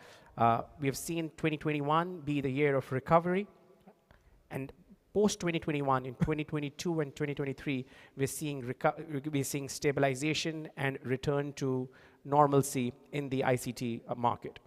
So it's the largest ICT market in the entire region, and it's one of the more dynamic markets where we're seeing a lot of maturity. And this maturity is reflected in the fact that if we remove the communications part and we look at IT, which is hardware, software, and services, you will see that the growth is much higher. And IDC has, if we've gone a level further and bifurcated IT into different components, including mobile devices, systems, storage, IT services, and software, which includes cloud. And if we look at the trend, the size of the pie for software and services is increasing. Now, this is a sign of rapid maturity. This is a sign that we're moving away from being traditionally perceived as an infrastructure-driven market to a more software and services-driven market. Jyoti touched upon the mobile devices and the fact that they comprise, close to 30% of the overall IT spend, and there's a contraction in that area. So if we exclude hardware, if we exclude those devices, we are looking at a IT growth of close to 6% in 2023. And if we want to look at a forward-looking view over the forecast period till 2026, these numbers are really staggering. From a significant base, software, including cloud, is growing double-digit. So we're expecting a double-digit growth for software, which includes cloud, but close to 11.4%. And the services market, which is again a significant chunk of the overall IT spend, is expected to grow close to 9%. So again, this is reflecting the impetus that the Saudi public sector has put in digitization. While the economic outlook looks positive, Jyoti spoke about the kingdom being the fastest growing economy, or projected to be the fastest growing economy in 2023. But at the same time, we're seeing a rapid increase in the appetite for emerging technologies. We're seeing, the cloud and data center market, the competition in that particular area intensify. Significant investments are being made to make Saudi Arabia the digital hub, not just the region, but globally as well. The Industry 4.0, or the fourth industrial revolution, is picking up, and it will, as we approach the execution phase of the Vision 2030, we expect that area to gain more momentum. And at the same time, there's a significant shift in localizing the local text landscape, so which is again creating buckets of opportunity across the spectrum of ICT. Now, none of this would be possible without a concerted, unified effort from the Saudi public sector to make regulations, conducive to putting innovation back into the market. So we're seeing the regulatory reforms, which are being spearheaded by the MCIT Plus Spectrum, as well as other related regulators, which are driving innovation and pushing emerging technologies to the fore. Now, if we were to break down and give you a view of where this spending is happening in terms of industries, not surprisingly, the Saudi public sector is the largest spender of technology in 2023, with close to $1.9 billion of spending on technology. Now, there's a very interesting analysis and trend around the Saudi public sector, which I'll come to, but the communications, the finance and the communications sector are the top two, complete the top three in terms of the largest spenders on IT, that's information technology, followed by the energy and manufacturing sector, which are related to the Industry 4.0 and the fourth industrial revolution. If you look at the slide on the top left, so the areas or the verticals that you see towards the top of the slide are the fastest growing verticals. So we're seeing the professional services industry, which is a reflection of Saudi Arabia's aspirations to be an experience economy, where customer expectations are getting more and more digitized, and service providers are spending significant chunks of their IT budgets in creating new digital products and services to cater to the evolving demands of the consumers, be one of the fastest growing sectors in the kingdom, followed by education, healthcare, which have been key focus areas of the landmark Vision 2030, which will continue to spend and digitize various aspects of their priorities. Now, the message is very clear. Saudi Arabia is aspiring to be a global powerhouse when it comes to technology. And we are seeing concerted efforts from across the length and breadth of the Saudi public sector, not just as a spender of technology, but as an enabler for technology incubation, from specific sector-specific strategies that cut across industries, that cut across ICT, investments, innovation. The message is for all to see that technology is at the core of Saudi Arabia's transformation and modernization initiatives.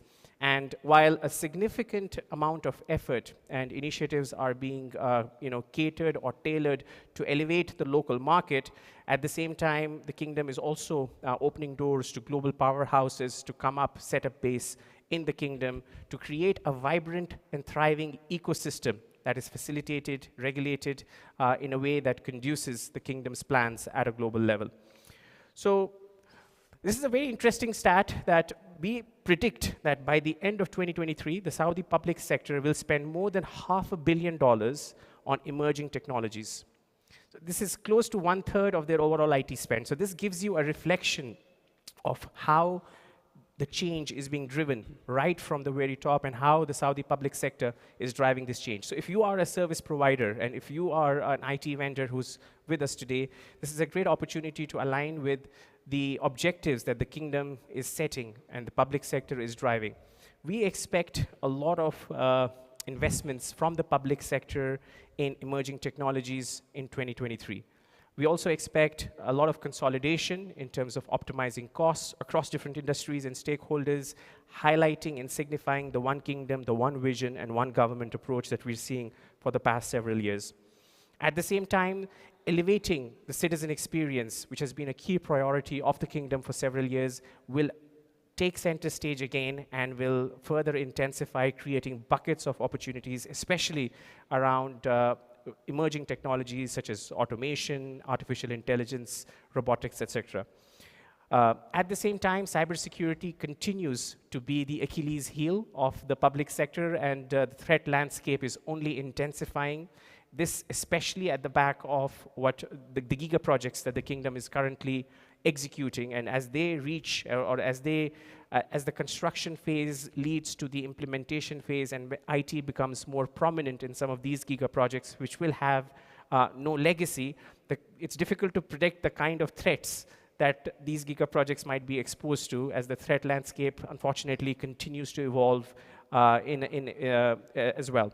So it's very interesting times, and if you are a service provider, it's very important to align with these key trends and help the Saudi public sector, digital leaders to overcome some of the challenges that they face and support them in meeting their digital agendas.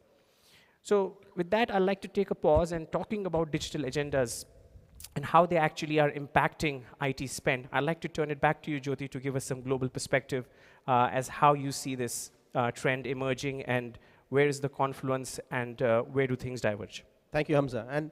And before we talk about the technologies that are really driving the digital agenda of organizations, I wanted to take a moment to provide you with a very broad context in terms of where we see digital transformation evolving.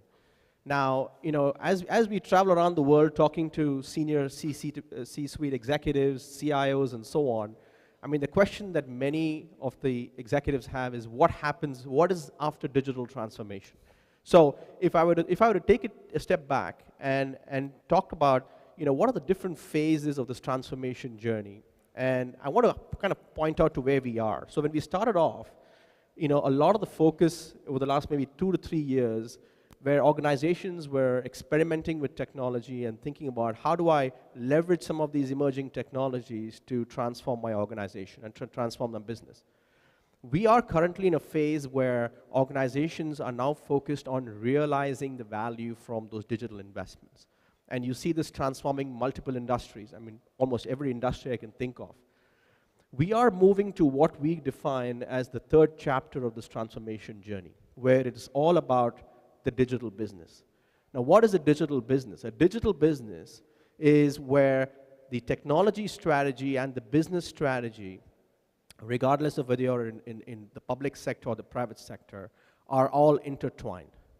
A digital business is where organizations will take a digital-first approach as the default standard when it comes to creating new products, to creating new services, to creating new customer experiences, and so on. And we predict that by 2026, about 40% of the organizations, of the global 2,000 organizations around the world, will generate 40% of their revenues from digital products, from digital services, enabling customer digital experiences.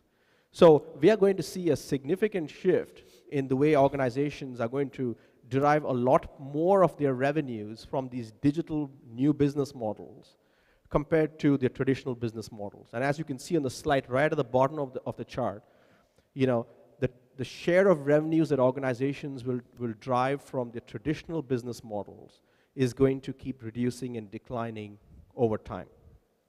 Now, when we talk about the digital business, we're really looking at 4 major areas of transformation.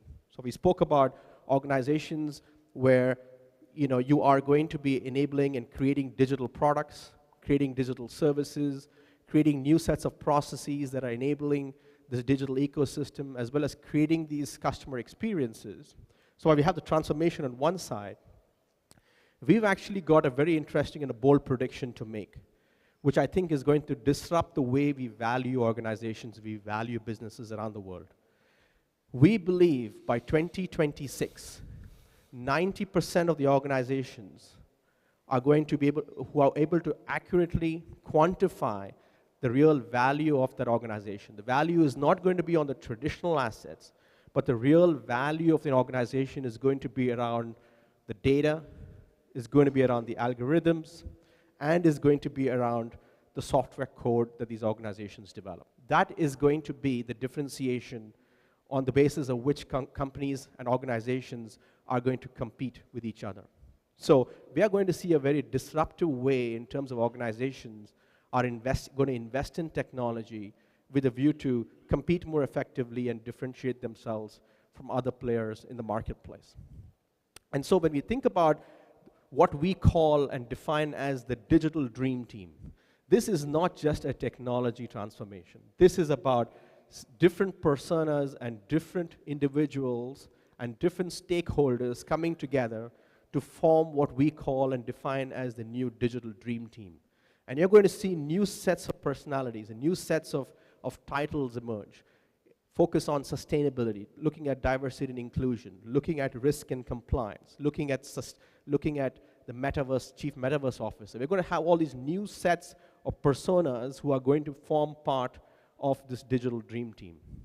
The other prediction we have is by 2027, 1/3 of the technology budgets, of 1/3 of technology spending is going to come from the business and the broader C-suite and not from technology.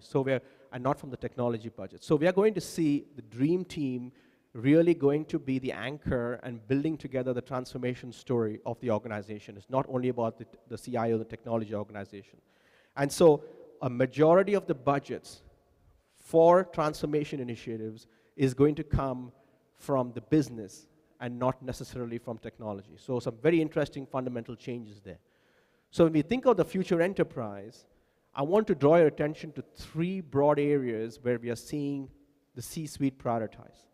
The first one is around customer experience. How do I enable the customer journey? How do I provide personalized services to my customers, whether it's in the banking, financial services, whether it's in retail, whether it's in public sector, whether it's in transportation services. How do I enable customer experience is one of the key areas of priorities for the C-suite. The second one is around how do I build this culture of trust, the future of trust. With everything distributed, with the technology landscape evolving, everything on a hybrid multi-cloud environment, how do I enable this future of trust, which is not just about cybersecurity, it's about governance, the risk, the compliance, digital sovereignty. I'm going to talk about that. We're going to see that becoming an important area of focus to create that circle of trust across the ecosystem of the organization. And finally, the very, very important topic of skills that I'm going to refer to later in the session, and we'll be discussing it in the panel discussion later this morning, but the whole focus on how do I bring in new sets of digital skills and capabilities. Because what's very clear to all of us is that what brought us here is not going to take us to the next level of transformation. So the broader focus for organizations is how do I bring in these new sets of digital skills and digital capabilities. But before we get there, maybe Hamza, you want to talk about some of the emerging technologies and how is that transforming the Kingdom of Saudi Arabia? Sure, Jyoti.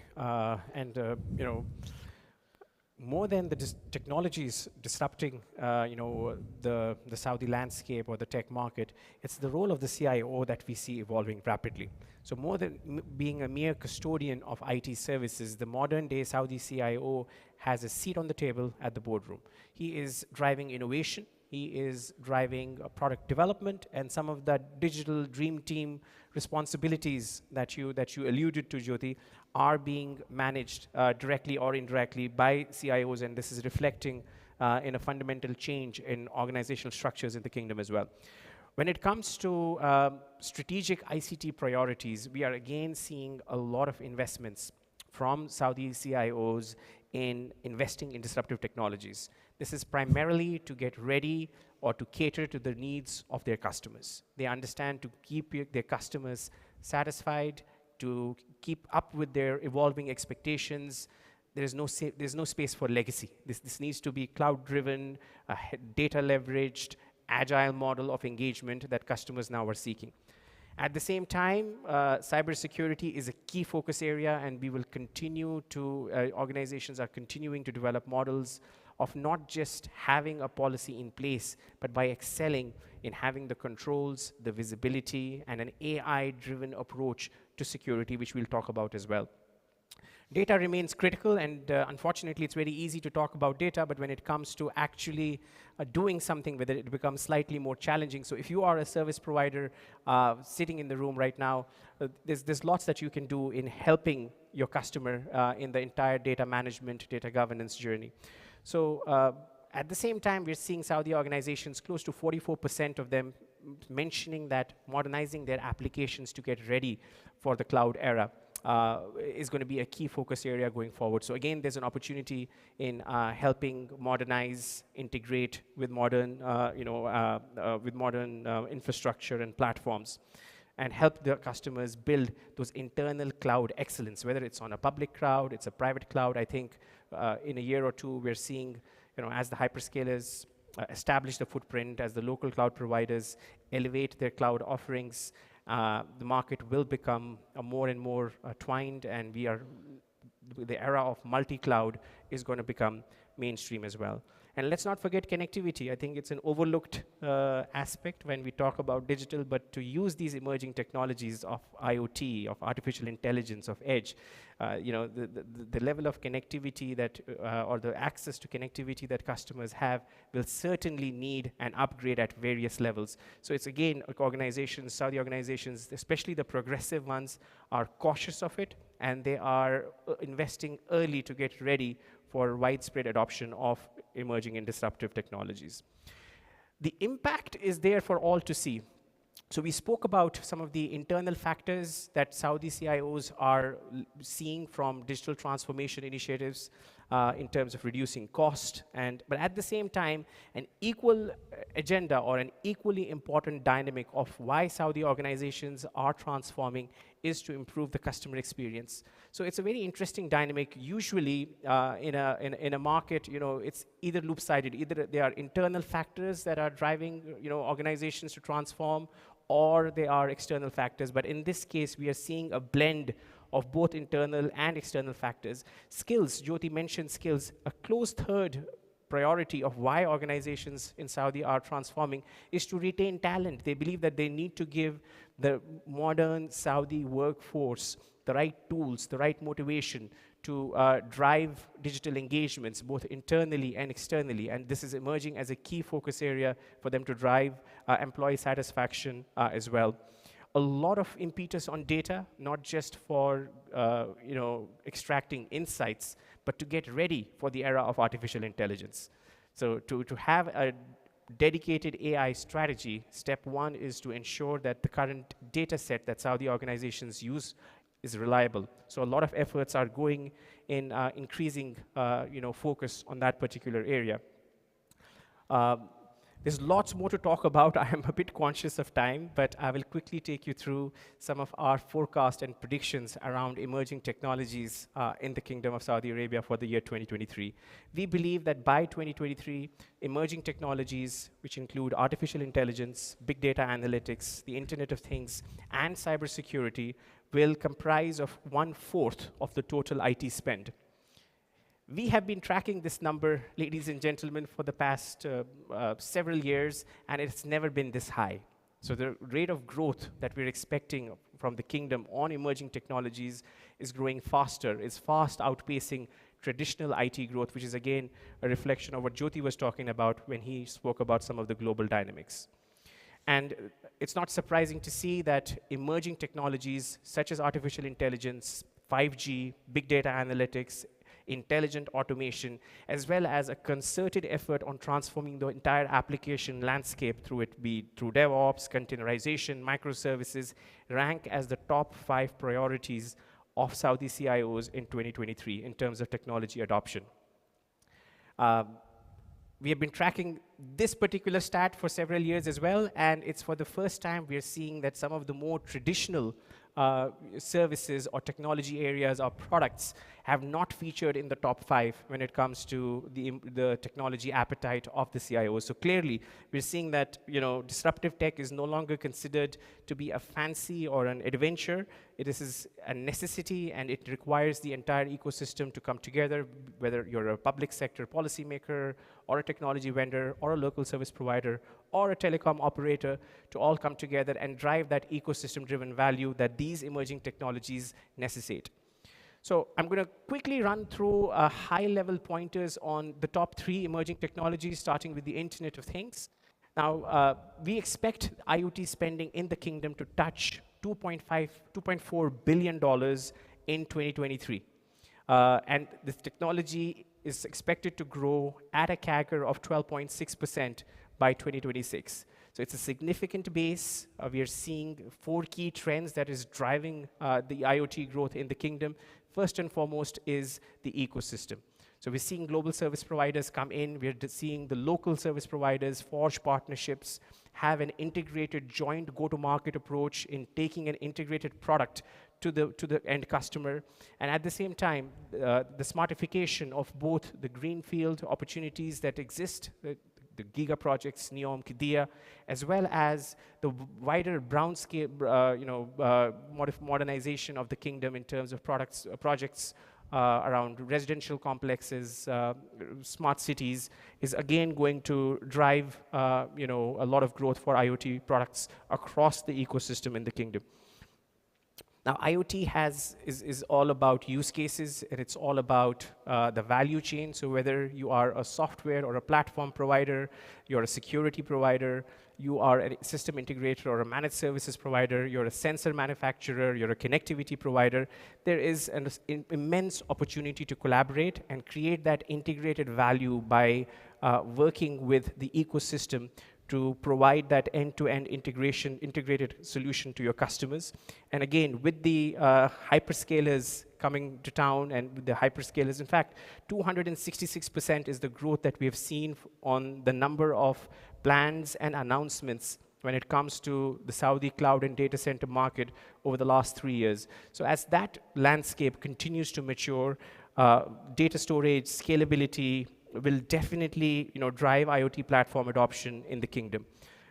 What you see on the left-hand side of the slide, ladies and gentlemen, are the top 4 use cases that are going to be adopted by Saudi organizations around IoT. So these include omni-channel operations, which can apply to the industrial sector, Industry 4.0, retail, etc.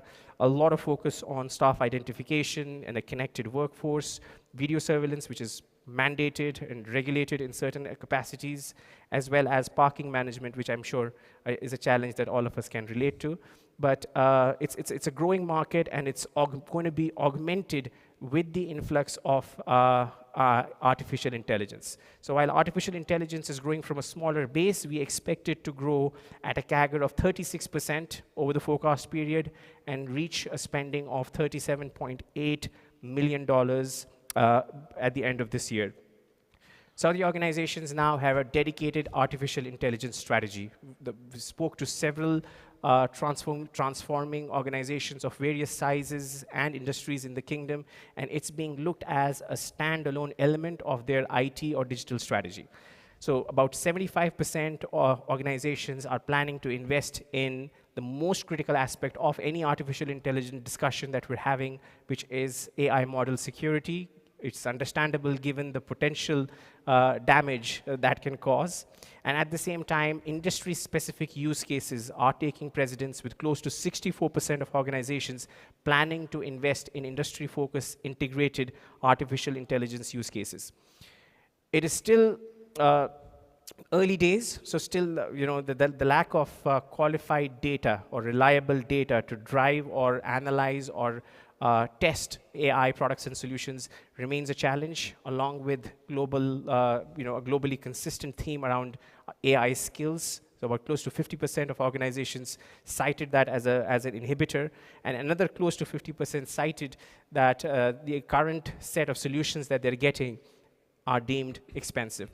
So again, the emerging use cases are a blend of both internal and external use cases. So, from automating intelligently, optimizing, to retaining talent, and again, enhancing their overall customer service. This remains a key focus area for Saudi organizations, and we continue to monitor this technology and see its impact on any digital transformation initiative that matters.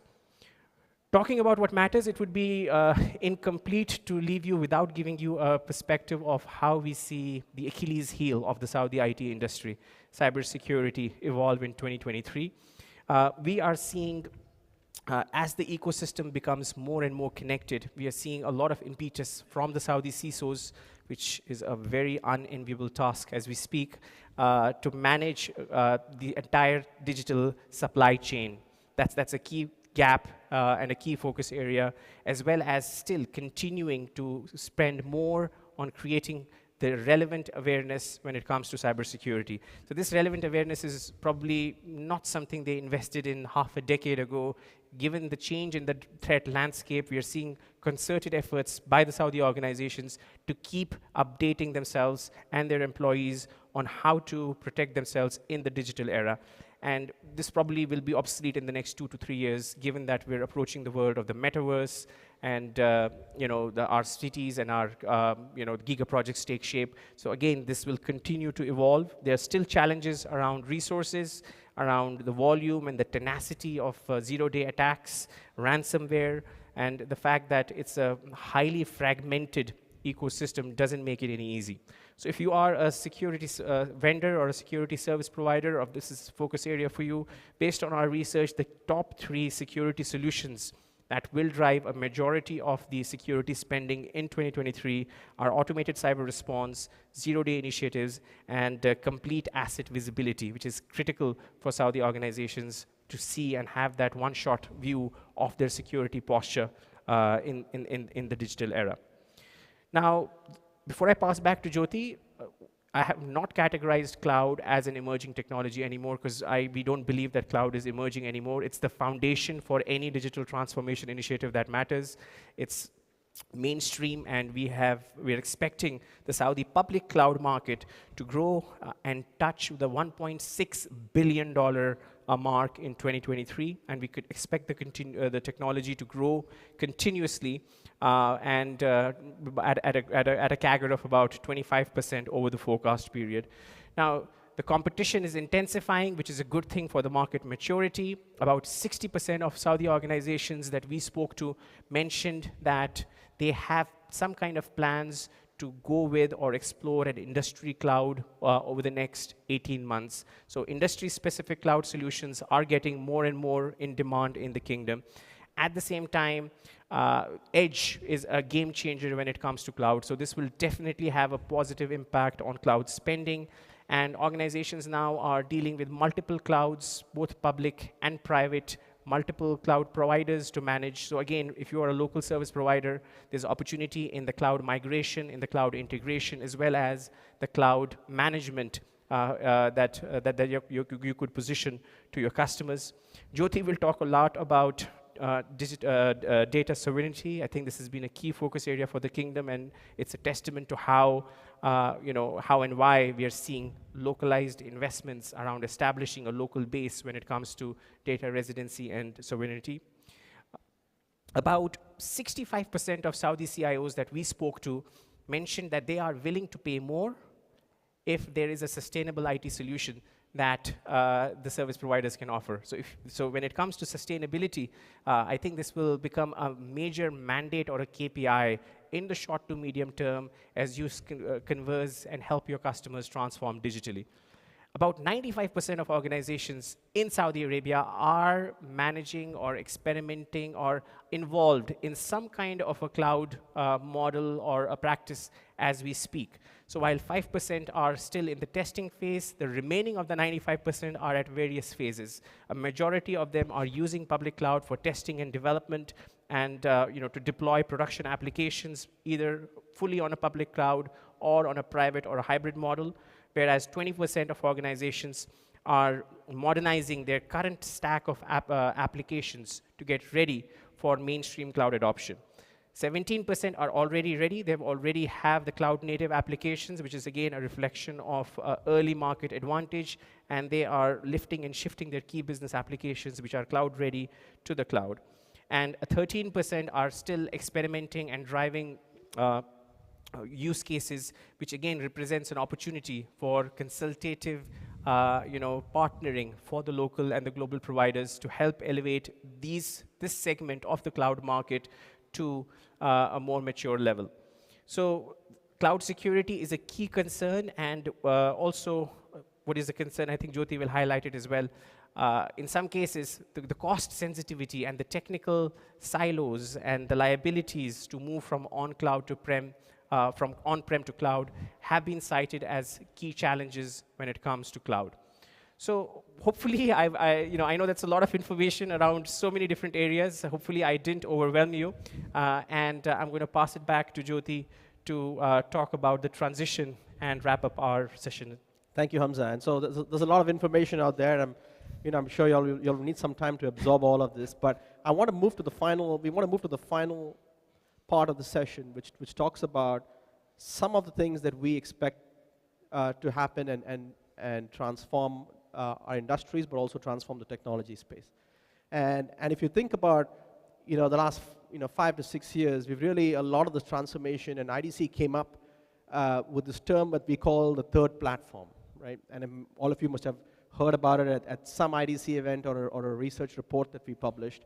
And we were the first firm in the industry that came up and said we are really in the third platform, which is built on the 4 forces of industry transformation. And this was built around cloud, around analytics, around mobile, and social. And if you just think about these 4 pillars, you'll realize that they were really the foundational areas based on which we have seen widespread transformation and progress over the years. We are right now in the phase of what we define as multiplied innovation, where organizations where the scale of innovation, the scale of growth, is going to be driven by platforms and communities. And so it's become very clear that for us as an organization, if we want to really build innovation and also build scale, we need to build platforms and communities. And we are going to see a very different ecosystem, a very different technology ecosystem over the next few years compared to what we've been seeing over the last few years. In the last few years, we've seen a lot of linear approaches to building products and going to market. In this new era, we are going to be building platforms, we're going to be building communities, and we're going to co-innovate, co-partner, and co-create solutions. And so in this next chapter, we are really at the cusp of what we define now as the automation phase, where we are seeing, of course, technologies like generative AI, experimentation with ChatGPT, and the potential to disrupt multiple industries around the world. We look at areas like narrow AI, or very focused AI, which is the application of AI for a very, very specific purpose. And this is expected to surpass human intelligence. Or if you think about technology like the metaverse and the impact that this technology is going to have. Let me actually explain to you how we define metaverse, right? When we look at metaverse, we're really talking about an extension or an evolution of today's web that brings together multiple pieces, that builds together mobile devices, AR, VR, IoT, next generation networks, online data, cloud assets, bringing all of these together to actually give you a next generation, a next gen sense of being present, right? So if you think about the impact metaverse can have in the consumer environment, in the industrial environment, or in the work environment, we are starting to see some interesting use cases about creating those immersive shopping experiences, creating brands and building visibility for brands, or thinking about customer onboarding or training and onboarding of your own employees, or thinking about it from an industrial space. IDC believes by 2026, about 20% of the global 2,000 manufacturers around the world are going to leverage metaverse as a technology to actually within their digital roadmaps. So think about the disruption this is going to cause in terms of addressing advanced simulation, reducing some of the customer error, reducing some of the safeties, and some of the cross-domain collaboration that we see.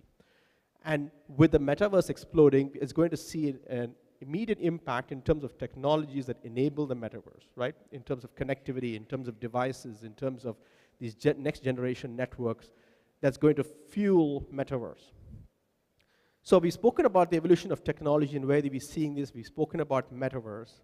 I want to talk about skills, which I think is a very, very critical feature also in the kingdom, where the challenge of skills is not just about the technical skills around AI, around cybersecurity, around machine learning, and so on.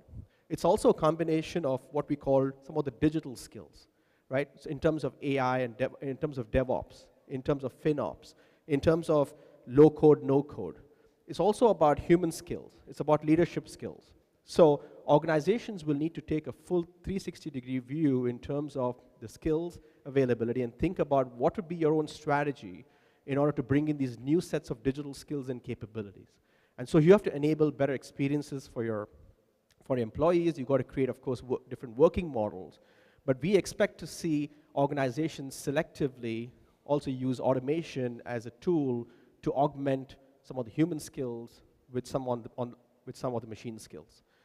And so, I'm conscious of time. I've been told to wrap this up. And the other area which I want to talk about very briefly is around sustainability. And sustainability now is not just a technology item, but this is an important C-suite board agenda for organizations. It's about how do you what is the framework of digital solutions that you can use as an organization to enable ESG outcome for yourself and for your entire ecosystem.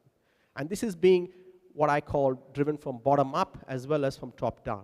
And so we're seeing the involvement of regulators. We're going to see the involvement of your own employees, of your customers, of your partners, of your C-suite, all of them coming together. And we're seeing some interesting use cases of what organizations are doing in terms of reducing some of the carbon footprint, reducing some of those data center energy consumptions, reusing or cascading your technology infrastructure. So organizations are going to be doing a host of initiatives and host of investments in order to be carbon neutral. And so we're going to see a lot of investment and focus around ESG as we go along. And so I want you to think about the new tech world order. And we call this the great technology decoupling. And I want you to imagine a world with 5 or 6 different scenarios. The first one I want to think about is, think about by 2027, we're going to have about a quarter of the global 2,000 organizations having a sustainability officer who's mandated to drive and implement the sustainability and the ESG strategy for the organization.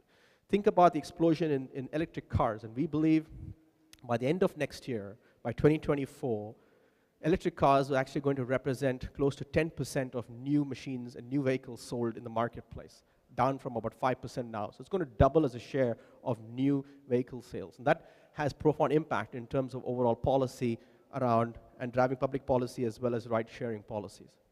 Now think about a very decentralized, autonomous organization. And previously, a lot of the innovation in the ecosystem happened from one-to-one, but we are going to see a much more decentralized structure. We are going to see a structure where organizations are going to come together to co-develop and co-create products and services in a very decentralized, autonomous manner. We are going to have, by 2026, about a quarter of countries around the world would have already launched a digital currency. So think about the impact this is going to have in terms of what we've been used to in the traditional currencies of the past. And finally, we're going to see a lot more voice-driven market. And we believe by the end of this year, about 30% of all the smart assistants and all the shopping is going to be voice-enabled. So think about the disruption this is going to cause. But also think about, when we talk about digital sovereignty, it's not only about the data sovereignty. It's not only about where the data is located, but increasingly we're going to see governments around the world will treat the data, will treat digital sovereignty as an important factor when it comes to driving their entire public sector strategy, the society-based strategy. And we believe by 2024, about 45% of national governments will actually consider digital sovereignty as a very important and critical feature of protecting the key national infrastructure. So expect to see a lot more involvement, a lot more focus on end-to-end digital sovereignty. So I want to leave you with 4 key themes that we think are going to be important for you to think about in 2023. The first one is that we are going to see your customers are going to be increasingly focused on reprioritizing and prioritizing their investments.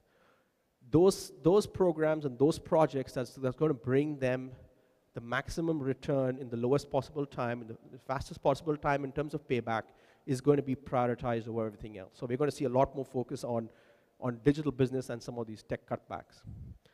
The second one is that the technologies that actually organizations invested in the last 4 to 5 years as part of the transformation era of 1 and 2 is going to be very different from the technologies they're going to invest in as they build and scale in the digital business era. The third area is expect to see a lot more focus on what we call cloud spend optimization. About 2/3 of CIOs globally are increasingly looking at how can they trim the costs around some of as-a-service investments that they have made over the past. 60% of CIOs believe they're spending more on cloud than they had previously budgeted. So we're going to see a lot more focus on organizations to optimize their cloud spend, and they're going to have different tactics to do that.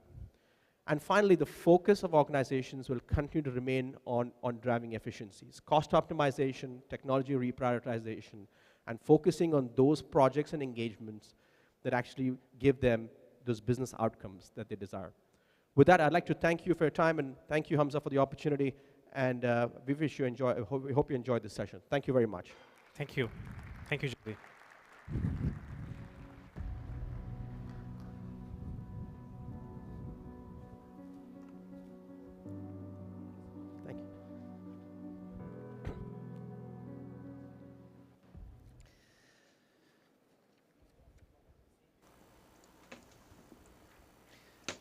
شكرا Thank you لسعادة very much for الأستاذ your حمزة excellencies, نقشبندي Mr. وسعادة Hamza Nashbandi and السيد أيضاً Mr. and Juti على for their الرائع presentations and for their richness representation. And now we will take a short break for their prayer and we will get back soon. Thank you very much.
مساء الخير Good السيدات afternoon, والسادة. ladies and gentlemen, أهلا بكم. and welcome back again. And it gives much pleasure to invite Dr. Abdulaziz Al-Bati, the advisor to the Vice Governor of the emerging technologies, to talk about the most important internet reports in Saudi Arabia 2022. This report, of course, sums up all the numbers and the statistics and summarizes, of course, the statistics and numbers of the users in the Kingdom of Saudi Arabia. The floor is his.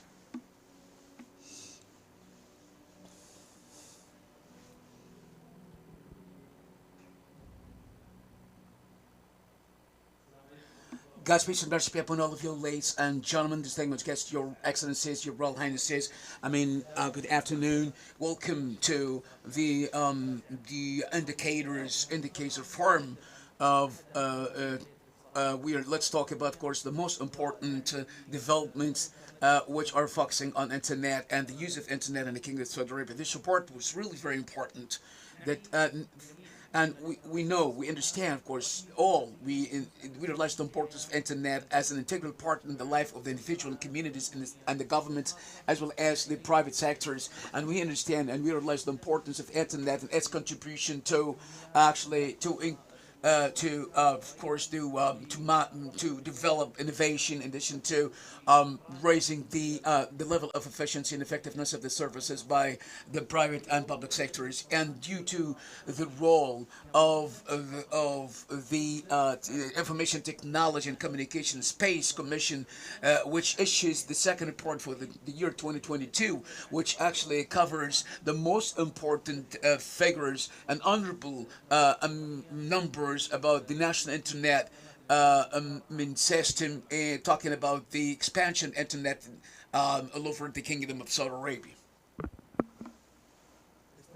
I mean, the rise and the use of the internet in the Kingdom of Saudi Arabia continued due to many factors to reach, for example, to reach more than 80.6% of the total population of the Kingdom of Saudi Arabia, and with similar percentages between the males and females as well. With this percentage, the Kingdom of Saudi Arabia is considered the first country in the G20 countries as for the expansion of internet among its people, and 100% of the young generation uses the internet in the Kingdom of Saudi Arabia, and actually between 15 years up to the 45 years old individuals, and this has been playing an important role in the increasing the percentage of using the internet in the Kingdom of Saudi Arabia. As regards and other data as regards the use of internet, which is based on the fact that half of the users in the internet of the use of internet in the Kingdom of Saudi Arabia, they spend 7 hours in using the internet. Females they use much more time than males, and the house, for example, is the most common place where the internet is used. In addition, the period of time between the 8 p.m. until 11 p.m. It represents the rush hour, the daily rush hour, and Saturday is the day where we can witness rush hour in using the internet at home. I mean, and the smartphones and smart devices and smartphones are the most using devices then tablets and computers as well. As for the operation of systems, Android system is the largest to be used. And as for the operation systems of devices, the office devices, for example, and the Windows operation systems is the most commonly used by the users in the Kingdom of Saudi Arabia. As regards the for example social media have been playing an important role in being the most visited after Google.com among all the users of internet in the Kingdom of Saudi Arabia, and Chrome is the commonly used and the most used. Browsing websites, followed by Safari and Samsung Internet.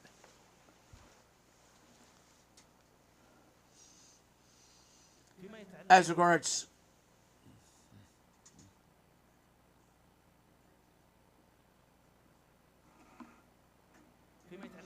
the electronics government services, the infrastructure played an important role in raising the efficiency and effectiveness. In addition to the number of users of the internet and the electronic service, the government electronic services, the percentage of using electronic services has been actually estimated by 96% among the users of the internet in the Kingdom of Saudi Arabia, with 2% more than the 2021. And for example, Tawakkalna application for services, for example, has been the most downloaded application, and then the FAV, and then Apture application. And as regards, for example, the electronic services, the banking electronic services, and this actually reflects the level of maturity of the electronic infrastructure and the high level of confidentiality, which has been estimated, and the use of the electronic applications in the kingdom has been estimated by more than 70% among the users of the internet in the Kingdom of Saudi Arabia.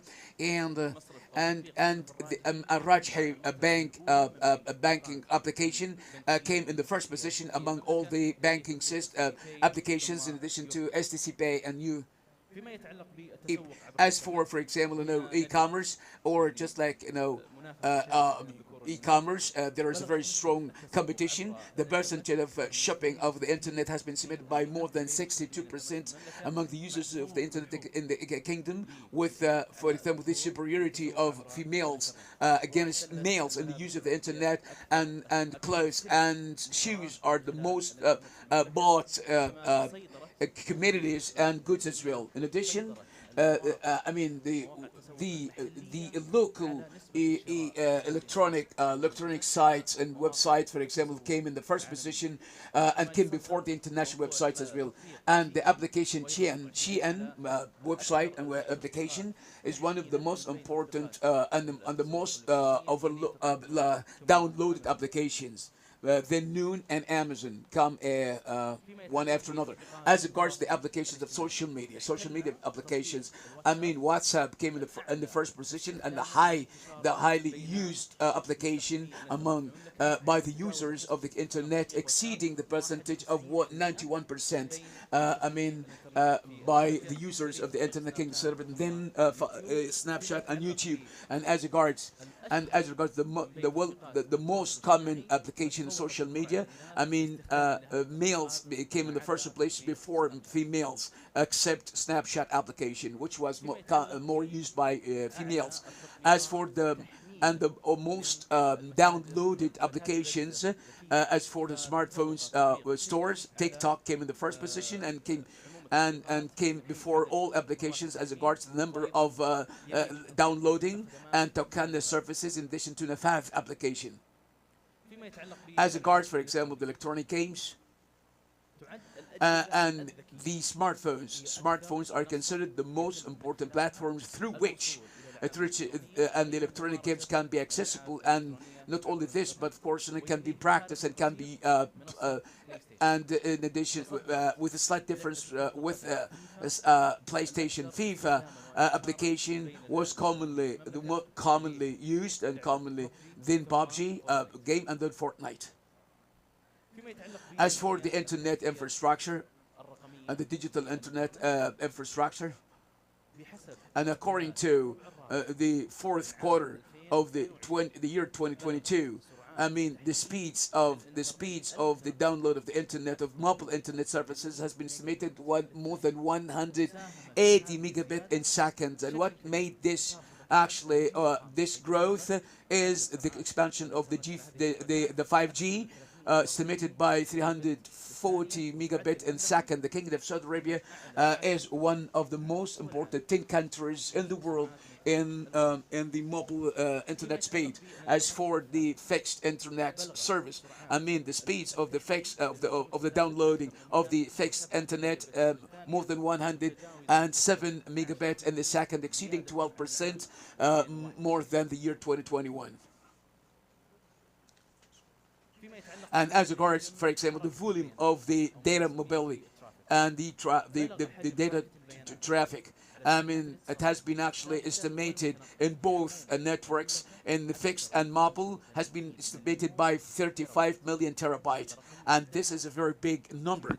And as for with the percent of increase estimated by 17% more than last year 2021. And as regard, for example, the rates of the internet consumption by the individual, which, for example, the monthly rate of the consumption of internet monthly has been estimated by more than 37 megabytes for individual per individual, three times more than all the averages of the international, I mean, levels. As regards, for example, the administrative regions or provinces, I mean, as for example, the volume of the it has been actually in accordance with distribution of people, for example, in the 13 provincial regions and administrative provinces. And as regards, for example, the and the scopes and Nitakat Saudi, the continuation.sa, for example, reached 92,000 scopes in 2022, and for example, and the registered scopes in the private sector has been the highest, for example, the highest compared to individuals in addition to the public sectors, and the internet, for the national internet system, has been actually characterized by excellence in the international community. The kingdom achieved for the consecutive year the first position globally in the protection of the names of the scopes and of the internet scopes through activating the secured expansion DNS-SEC. And the Kingdom of Saudi Arabia, in addition, is one of the pioneering and leading countries in adopting, for example, the internet addresses and modern and embracing the sixth edition of the protocol of internet IPv6, and being considered one of the most important 5 countries in adopting and embracing this protocol. And we know all the differences between IPv6, IPv4. More addresses are available compared to the individual. As regards, for example, the IPv4 or the fourth protocol of internet, 3 individuals or persons share one address, but IPv6, the 6th edition, for example, can be used by 50,000 addresses per individual, and this increase will support the increase of the users of internet in addition to the Internet of Things devices. At the conclusion, this is a very brief introduction of the most important honorable figures and of the national internet system and the use of internet in the Kingdom of Saudi Arabia, where you can find this report in full details and with more detail as well, and the report, Saudi report, or the Saudi Internet report, for example, and the website of the Commission of the Information Technology Commission and Communication Commission, CST.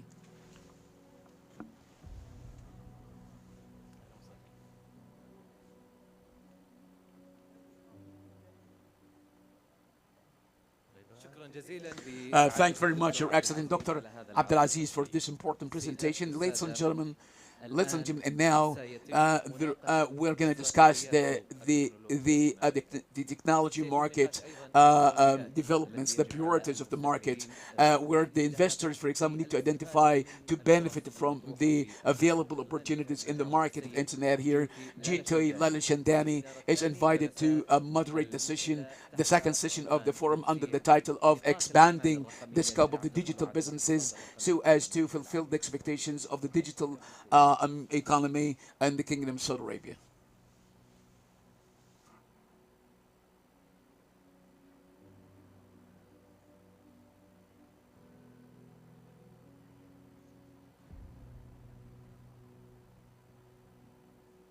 Assalamu alaikum.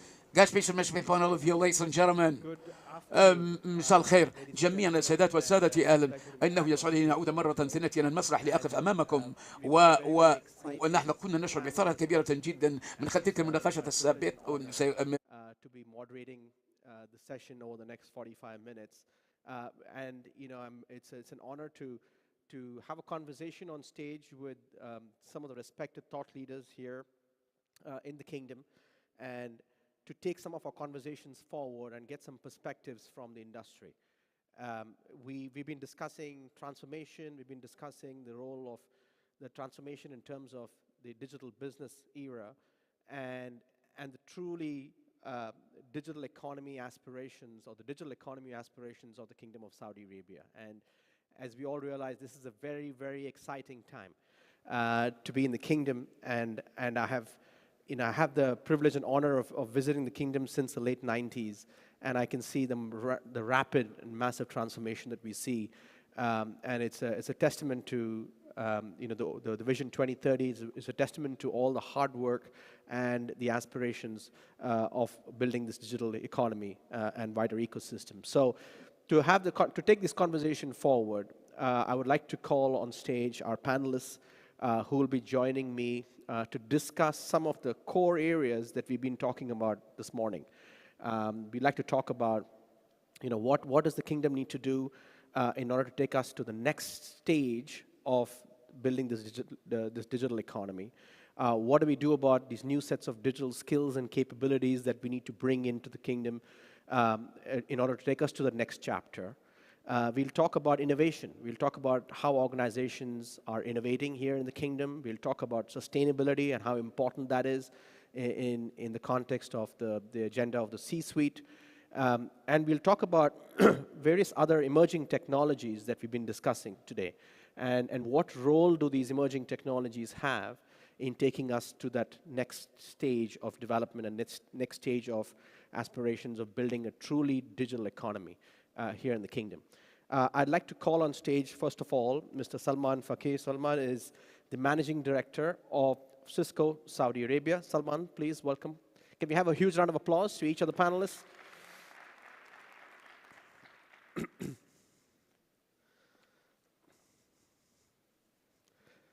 Salman, welcome. Assalamu alaikum. Yeah, it's good to see you. Please. Mr. Tamer Al-Harbi, who is the President of Microsoft Arabia. Tamer, welcome on stage.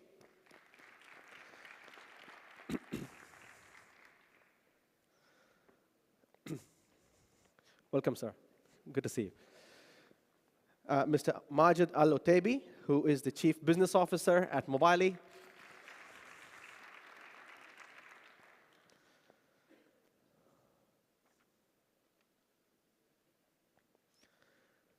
Assalamu alaikum, Majid. So good to see you. Welcome. Last but not the least, Mr. Othman Al-Hokail, who is the founding partner at Merak Capital.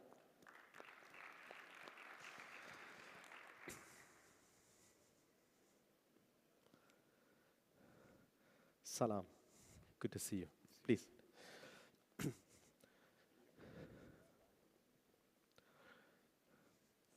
Please be seated, gentlemen.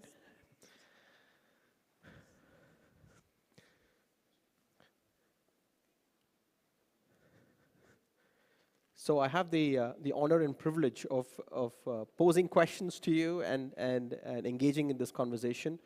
And this is indeed an honor for all of us from the ecosystem, the technology ecosystem, to hear your perspectives and your thoughts on what we're seeing currently in the kingdom. And I'm going to ask each one of you some very pointed questions and get your perspectives. As thought leaders in the industry, your thoughts and your opinions are really critical for the wider industry to understand the changes that we're going through and what this means in the broader context of where we are going to move as part of the digital economy aspiration of the Kingdom of Saudi Arabia. Salman, I'm going to start with you first. And of course, Cisco has been what I would characterize as kind of the digital backbone of the kingdom in terms of the investments you've made over a number of years. And you've been through the innovation journey of the kingdom. You have several initiatives like the Country Digital Acceleration Program. If you can kind of walk us through what that means and what has been your journey so far as the country as you're building the digital backbone of this country. I would like to start with you first. Bismillah ar-Rahman ar-Rahim. Thank you so much. It's a true pleasure to be with all of you this afternoon, ladies and gentlemen. And as we have seen throughout the day so far, it's great time to be in Saudi Arabia and to see the great progress and the real leaps that Saudi Arabia has been doing we're truly proud collectively of the achievements that each and every one of us in a different way, shape, or form have been contributing to. Thanks to our country leadership, and before that, thanks to Allah subhanahu wa ta'ala for blessing Saudi Arabia with what we have as of today. Alhamdulillah. Speaking about our journey, so as we might, or most of you might know, Cisco has proudly been a true innovative partner with Saudi Arabia for more than 25 years. Throughout this journey, we've been very keen to be relevant to the national agenda, whether if we're talking about learning and development and how we can contribute to the great talent that we have in the country through different initiatives and programs. The biggest and the most successful has been our Global Cisco Networking Academy. Moving from there, we've been laser focused since the government of Saudi Arabia announced its Vision 2030 to have a true alignment with that. And we've leveraged a global program at Cisco that is called Country Digital Acceleration Program. Saudi was probably one of the first few countries to be taking advantage of this kind of program, where Cisco itself would demonstrate skin on the game, whether from investment point of view, whether from bringing its overall global ecosystem partners, in order for us to discuss true digital initiatives and how we can truly accelerate that. We've had the privilege of working with the majority of our government, speaking about MCIT definitely and its ecosystem, but at the same time with the likes of education, where we have partnered with Ministry of Education and the higher education system in the country to bridge the gap of distance and how we can really address pain areas that have been a suffer throughout the years, and how we can utilize technology in a very safe fashion in order to deliver the right knowledge to the learners, regardless of where they are, but more importantly, in a very secured fashion. Moving to healthcare, and I apologize about the voice. Moving to healthcare and how we can really provide equal healthcare service opportunities to people, regardless of where they are, how old are they, and are they at a disadvantage from a city or a distance. And thanks to Ministry of Health and its ecosystem, thanks to the King Fahd Medical City, King Faisal Specialist Hospital, for trusting us to be a true partner to demonstrate how we can really contribute to saving lives and enhance quality of life for elderly people, regardless of where they are located. Moving to cybersecurity, where we've partnered with the National Cybersecurity Authority in order to take advantage of latest technologies such as AI and others in order to contribute, even if a small contribution, but contribute to where we are all today proud that Saudi Arabia is globally one of the leading countries when it comes to its cybersecurity readiness. The examples goes on, but I wouldn't conclude before even touching on our financial industry that is well respected throughout the whole MENA region, if not beyond, and recognized for its advancements thanks to all the efforts that SAMA and our Saudi banks are doing. Today, our banks in Saudi Arabia competes in their services, in their secured services, at a very global level, and actually are spearheading a lot of the digital secure services that each and every one of us is witnessing. Moving to utilities, where utilities is revamping itself in the country of Saudi Arabia and is really providing additional edge when it comes to IoT, when it comes to the digital grid, and how we can really maximize the advantage and not only think of the traditional way of what we've been doing. In short, we've been committed to our journey and our partnership in Saudi Arabia for the last 25 years.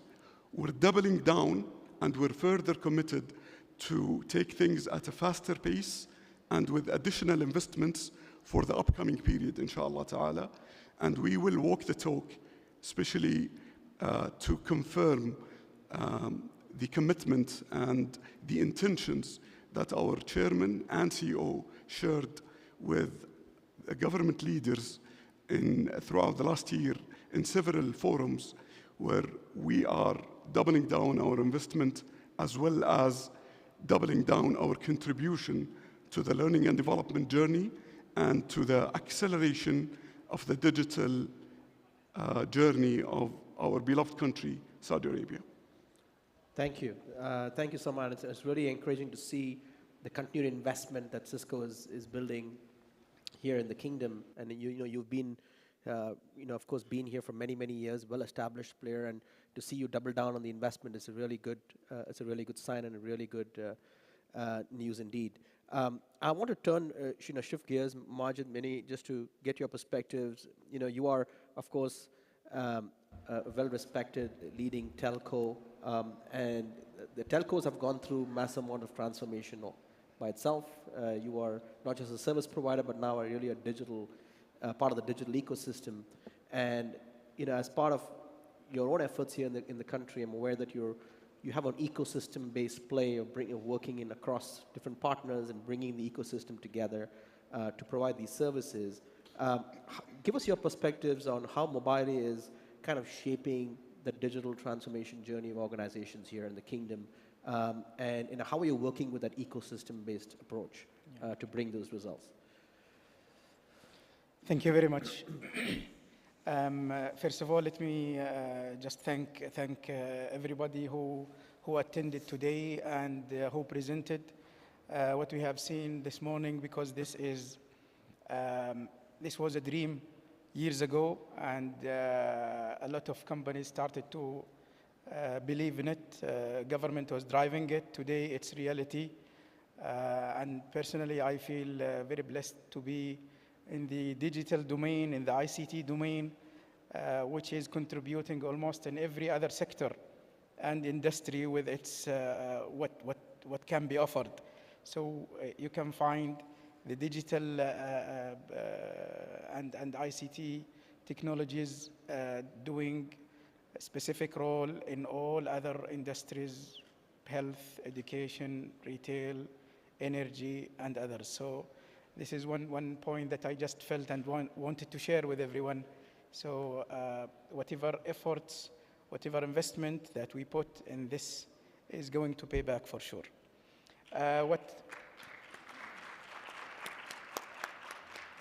What Mobily as an ICT company is doing, I think, can be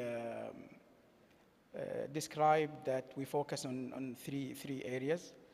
We digitally transform ourselves, and this is a journey.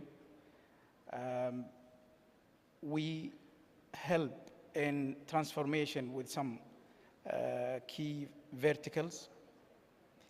And the third pillar, which is important, is we help the ecosystem with different service providers in different industries to have the infrastructure available for them to start their journey in transforming to the deepest level specific industries.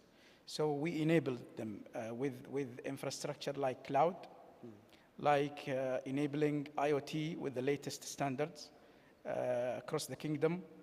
And we have seen this paying back a couple of years ago with activating IoT with latest technology, narrowband IoT, to help more than 10 million electricity smart meter that is reading as we speak almost instantaneously, and feeding the big computers and big dashboards with all the information that decision makers need to make corrective actions and maybe to introduce different commercial offerings. So this is what we believe as Mobily that we have done and we should do, continue doing actually, in all different sectors. The transformation that happened to Mobily helped Mobily to increase its efficiency, and we have seen this, alhamdulillah, paying back in our financial results that has been in growth for the last several years. And this is the beauty of digital transformation. It's not a goal by itself. It's a mean for every organization to give more with investing in a smarter way and controlling the expenses. One thing that Mobily is believing in is to enable the cloud, enable the infrastructure for other service providers. And with the latest Edge Cloud we are implementing and continue implementing in the data center domain.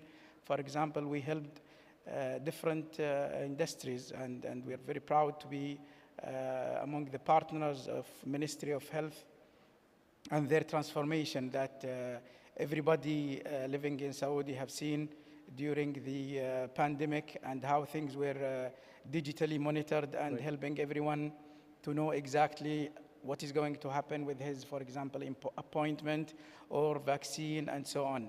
So this is our mission, and we are going to continue doing that investment because we believe that it's still in the early stage of its growth. Thank you, Marjan. You played a very important role. You know, as a provider, I mean, as a digital end-to-end services company, you know, playing a very critical role in enabling the ecosystem in order to digitally transform multiple industries, healthcare, utilities, and so on. So thank you for sharing those perspectives. I'd like to turn to Tamer now. And Tamer, of course, the big news, of course, is the Microsoft investment in the new cloud data center region here in the kingdom. And of course, this has both a direct and indirect impact on the economy in terms of job creation and bringing in the contribution to GDP and economic growth. Tell us a little bit more about the investment and what impact do you see this across the wider ecosystem? Well, thanks a lot, Jyoti, and honestly, there is no other exciting topic than this for me, so definitely. See, I believe you mentioned something today in your presentation that cloud is not anymore an emerging technology, and I totally believe. I think cloud today is the foundation for all technologies. And as a result, I think this is really a defining moment, and it's a shifting moment in the journey of the digital transformation of the country. And maybe I would be very selective in using the time to give you the main highlights of where I believe leveraging the audiences today, and I hope that there will be some of the investors and the technology leaders in the ICT, because I think what I'm going to share in terms of the numbers and facts, and thanks to IDC for also conducting one of the studies as a preparation for this investment into the country to share it with you. So let me start by the local content perspective. And this is maybe the interesting part for investors and leading companies in the ICT. The estimation today from the data center of Microsoft in Saudi, that for every dollar that is being spent or will be spent on Microsoft Cloud is going to generate another $8 within the ecosystem. And the expectation that this $8 will go into local companies who are investing ahead of everyone else in order to bring this readiness, skills, capabilities to our customers in order for them to leverage those capabilities that are being prepared for the market. We're expecting a massive demand, and this is considering the existing growth that happens within the country on the cloud services. And in my view, this is not only going to accelerate the growth of those local companies, but it will also give you the opportunity to invest on upskilling and building capabilities within the resources that you have so that you can cope into being a competitive, not only within the country, but also regionally and hopefully globally. So I think this is a moment where if it is leveraged, I think, in the right way with the investors and the leaders into the ICT, it can be an amazing opportunity. When this happens and when those companies are involved in building the foundation and the infrastructure of the digital transformation, leveraging the cloud, there will be an estimation of 87,000 jobs that will be created out of this DC. Those are going to be whether directly hired by Microsoft and the DC or by our partners or customers. And this over only a period of 4 years, 87,000. That will also generate a demand for 28,000 jobs that would need to be upskilled for them to actually cope and to start covering the demand that will be generated out of the DC. Now, combining those two facts, the estimation is to generate a direct impact on the GDP over 4 years by $24 billion. This is on the baseline of 2022. So from the baseline of 2022, the increased growth of revenues collectively is going to generate an estimation of $24,000. This will have an immediate impact on the local content, the digital economy, and into the job creation and the sustainability overall of the economy. So thank you. Thank you. Thank you. So very interesting to see, Tamer, as you described, it's about job creation, you know, and of course a contribution to GDP. But what I found particularly interesting, I think for the wider audience, is the opportunities and the impact it provides to the much broader ecosystem, right, of local companies that can benefit, and I'm going to see the impact of that. So it's really good to hear. Othman, I'll turn to you. And you've got, of course, a very different perspective. I mean, you are, you know, as part of Mirak Capital, as a founding partner for Mirak Capital, you are seeing the startup ecosystem up and close, you know, through the VCs and through the private equity that you have in these companies. And I'm sure that there's a lot of interest in that whole startup ecosystem. I'm going to ask you a few questions, but maybe for the sake of the audience, you know, the whole startup ecosystem has become a very important player within the broader context. And I would like to hear your thoughts on, you know, what is your assessment of the current state of the ecosystem or tech startup ecosystem here in the kingdom? What have you, based on your own investments and companies you look at, what is your sense of the startup ecosystem? Thank you, Jyoti, for the question. I want to answer the question, but I want to take you know, the answer out of Thamer's you know, line of thoughts. So I think what Thamer just described is exactly the digital economy. Previously, we used to, you know, have a factory, and you know, the factory will produce an output. But in the digital economy, which we expect to be a major you know, contributor to GDP, you know, it will create all these outputs. It will create all these things and KPIs that the government is looking for. And this is where we as investors look for opportunity. The role of investment manager is very simple. It's trying to link or connect the opportunities in the market that emerge and the money or the investment from investors.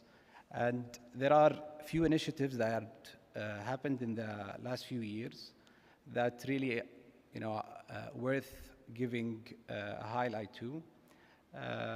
Coming out of CMA, coming out of Jeddah, coming out of SVC, that try to push that asset classes. I will say that the development that happened in the venture capital space in the last few years is great, and the numbers speak for themselves.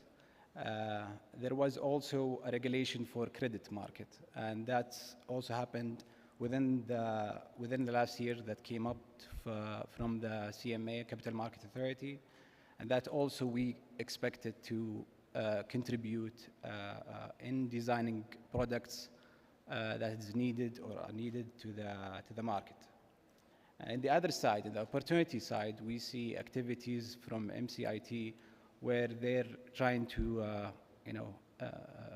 put a lot of resources available for startups, for entrepreneurs. We saw the initiative of Garage. We saw the initiative of Code. We saw a lot of ministries and authorities coming up with acceleration programs. And I think that accelerates the birth of more startups that could contribute to the life of people. For us specifically, we look closely to three sectors, and the numbers and the CAGR speak for themselves. We look for software as a service companies, and we have made investment in 3 of them so far, and all of them, surprisingly, above our expectation, have generated more than 3x last year with all the economical conditions. We also look for investment in platform as a service, but that usually comes at a later stage investment. We're interested also in infrastructure as a service, but maybe, we'll see how that evolve. But all of them bring a CAGR of 20 plus or close to that, depending on the source that you build your study on. And this is an attractive market based on global benchmark. And we're trying to find the best opportunity that we can find in this market. The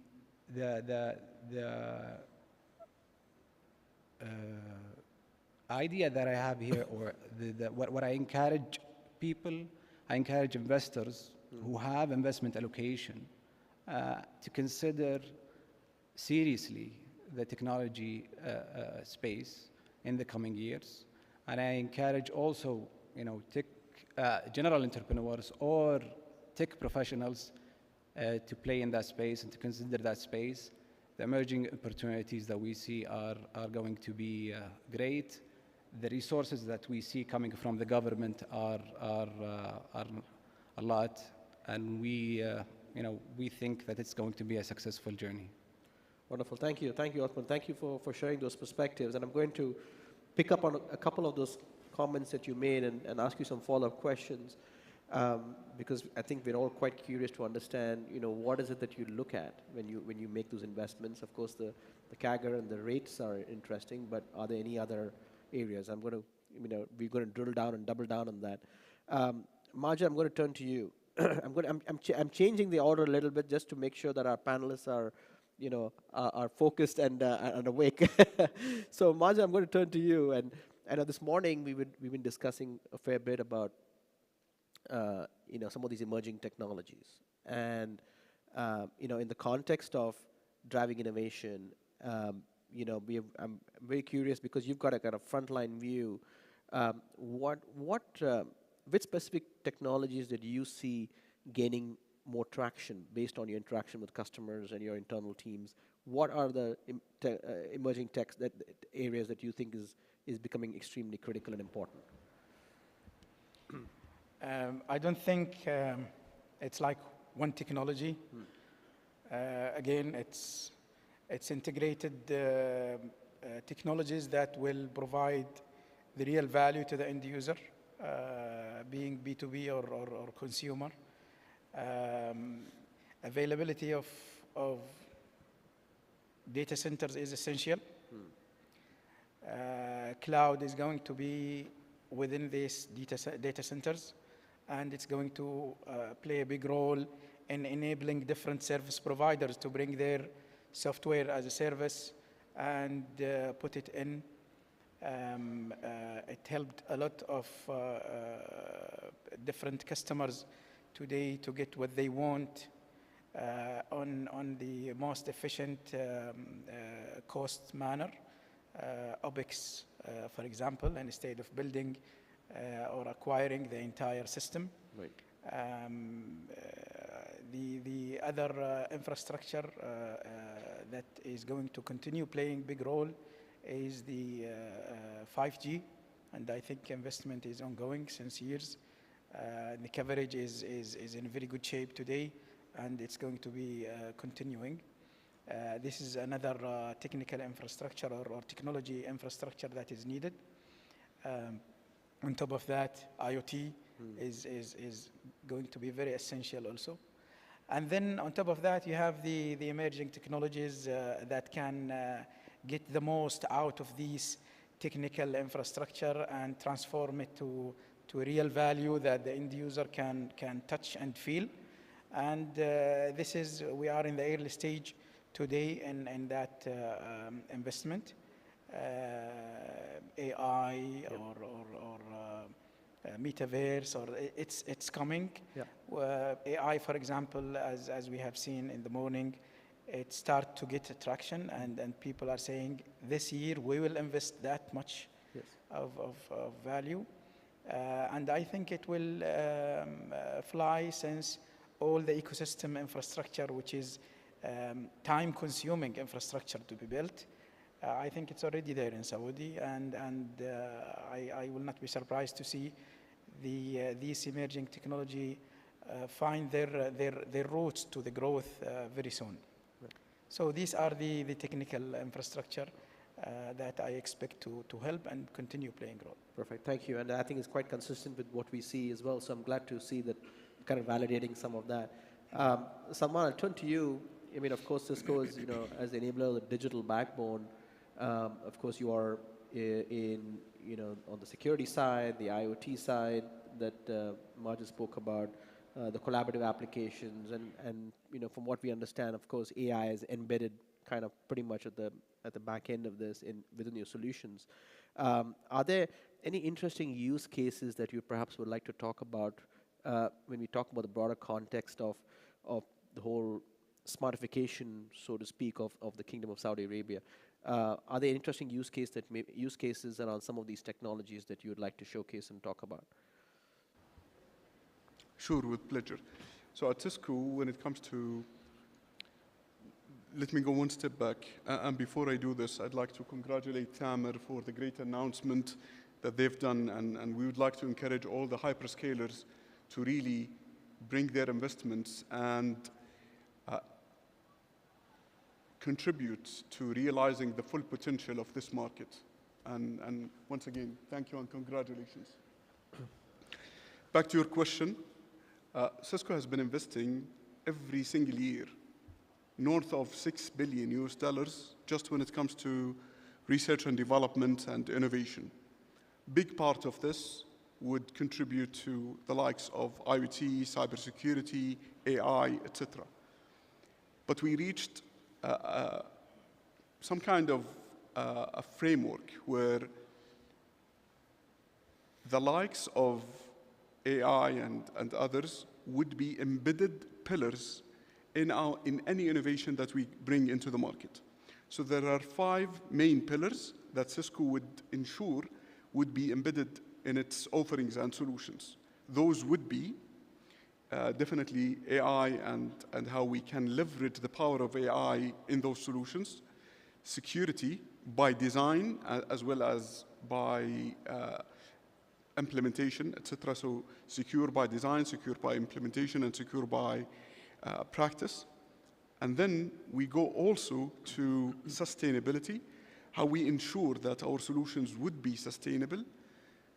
The 4th pillar would be sovereignty, taking and respecting the sovereignty rules of the different markets. And last but not least, how we can really bring the power of our partners, whether from innovation, from implementation, from service providers, or what have you, to really bring the right value by the end of the day. Under the global CDA program, we've contributed to more than 1,500 distinctive use cases across the globe in different industries. And the beauty is that we're taking and leveraging those use cases based on the demands that we're having in different markets. So we can learn from an experience that took place in North Africa or in Europe or the Far East, and we can export to them as well some of the practices and experiences that we have successfully proved the value of it, and in some cases rolled it out at a national level. I don't want to bombard the respected audience with a lot of different use cases, but the beauty is that we have this, and we can always engage with our respected customers and partners to really leverage the power of that ecosystem and the power of what we can do together. And we can always fine-tune based on the needs in order for us to be more relevant to the specific requirements. Thank you. Thank you, Salman. Thank you for sharing those perspectives. I'll turn to Othman now. And Othman, you spoke about some of your investments and you're looking at, X CAGR over a period of time in order to make it a very attractive part of the ecosystem or your tech investments. I've got a couple of questions. One is, of course, trying to understand what are the things that you look at in those investments, because depending on the stage in which the organization is, it could be in the early stage, it could be a growth stage, it could be in the pre-IPO stage. What are the specific areas you consider when you're making those investments? And are there any particular technology areas? We spoke about some of the emerging areas in AI and data center services and cybersecurity, IoT. Are there any specific sectors that you think are going to become critically important and have scale over the next few years from an investment perspective? I'll divide my answer to the 4 common asset classes. The common asset classes and the supported asset classes in the ecosystem here today are the venture capital, credit, direct credit, which is type of debt, and private equity. These 3 are the common investment vehicles or asset classes. Yeah. And investors in the market have certain expectation, and we as managers, we have to meet these expectations. And I'll give some numbers. It's not the let's say the final numbers. Some people might go up, some people might go down. But in the venture capital space, your ticket must, if you invest, $1 million, you want to see it 90x in 10 years. So you give it time, and you give it, a huge return. In order for that to be achieved, it has to be in a big market or a market size that can take that big opportunity. And when you write your ticket, you expect high chances that it won't come back. The second asset class is the private equity deals. And in the private equity space, investors expect a growth or a CAGR between 30 to 60 in order to achieve an attractive return. And usually the exit is via the public market. The third, and I think the most interesting asset class, and the driver for it is, there is some shortage of giving loans to technology companies, is the private credit. And in private credit, we usually look for companies that has high growth, a limitation on capital, and they have issues or they have challenges with banks. They haven't established a banking partner yet. There is a fourth asset class to be studied, and we see how that would evolve in the coming years. And we saw successfully MIS launched their project, is the infrastructure. And in that asset class, you would look for an offtake, where you basically take the offtake and offer it to your investors and see if they accept that returns. So that's how I would describe the four asset classes. There are probably more, but this is the ones that we are close to and I can probably talk about. Fascinating, fascinating insights indeed. Thank you for sharing those. Tamer, I'll turn to you, and I want to shift gears a little bit because, you know, one of the conversations and discussions we've been having is around the whole area around skills, digital skills, and bringing in new sets of capabilities. And you know, I wanted to get your perspectives, and I'm going to, you know, ask the other panelists to talk about that area as well, because this is an area of, you know, that I'm sure a number of you are passionate about, and quite clearly it's an area that organizations need to continue investing in new sets of digital skills and capabilities. And it's not just technical skills, it's other kinds of skills as well. Could you give us a sense of what you're doing or what Microsoft is doing in this area around skills development and how you're actually enabling the next set of capabilities to come through, which is so critical as part of your aspirations? Absolutely, Jyoti. And see, I think previously when we were talking about the digital economy and the technologies and the emerging technologies and the cloud, I think all of this is an enabler, and at the end of the day, you would need the right human capital behind it that can make this happen and make the best leverage of all these technologies that are happening today. And I think to your question, looking at skills, I believe today it's the most important pillar when it comes to the digital economy. The reason, a few years ago, we used to hear a technological leap or an invention or a disruption maybe every 5 years or 7 years. Now, there is no couple of months pass without having something coming up that creates a big disruption. And I believe every disruption is based or built on top of the previous disruptor. And this makes it kind of tricky if you are building the skills and capabilities. And if you just stop the investment on yourself, you will fall behind very fast, because the rapid change and acceleration within this domain is unbelievably fast, and it's accelerating. And that's why I believe skills are extremely important, and it needs to take a priority for organizations and for individuals. Now, the good news is that as much as this technology disruption is increasingly accelerating, also it's disrupting the skilling and the learning experience. I'll give you an example. In the past few years, when we used to want to train a team or a group of experts on a specific technology, usually it includes travel, dedicating time, and instructor-led classes, and what have you. Today, you can somehow deliver the same level of knowledge to the same individuals with an innovative, AI-driven, digitally available content that would include reading and some interactive media, and also some interactive scripting and testing and questions, and even the ability to assess at the end of the course what are the gaps that needs to be still developed and to be followed up by the individual. So as much as it's getting harder to cope with the skilling and learning, also I believe it's disrupting what it requires in order for us to keep people up to speed when it comes to skilling. So we have our own experience very recently, where we have introduced the Global Skilling Initiative.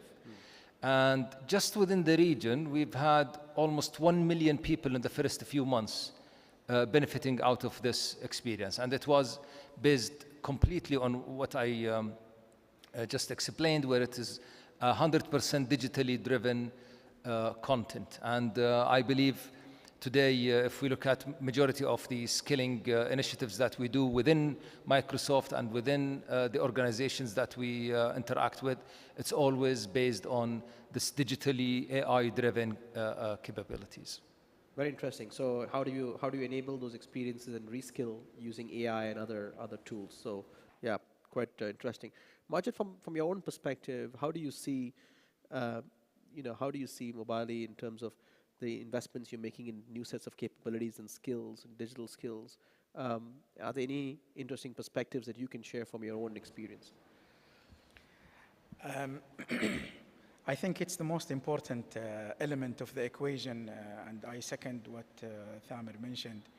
And yeah, what Mobile did to achieve the maturity level in the infrastructure that it's built was based actually on Mobile believes that the human capital component is an essential element, and we started actually with this.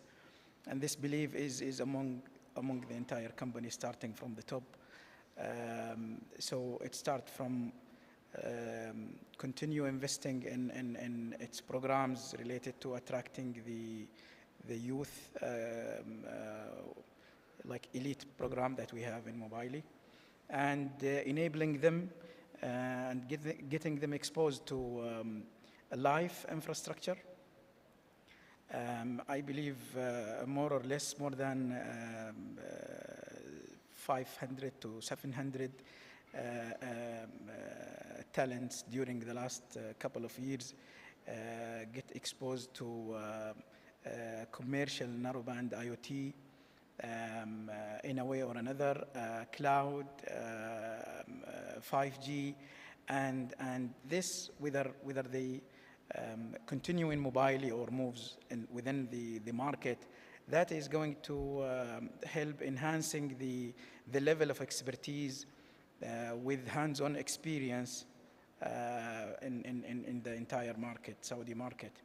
And with introducing, or let's start from believing the company that investment need to happen in these technologies, it's going to help a lot of Mobile team and the whole ecosystem to use and implement such advanced technology. Let me give you one example.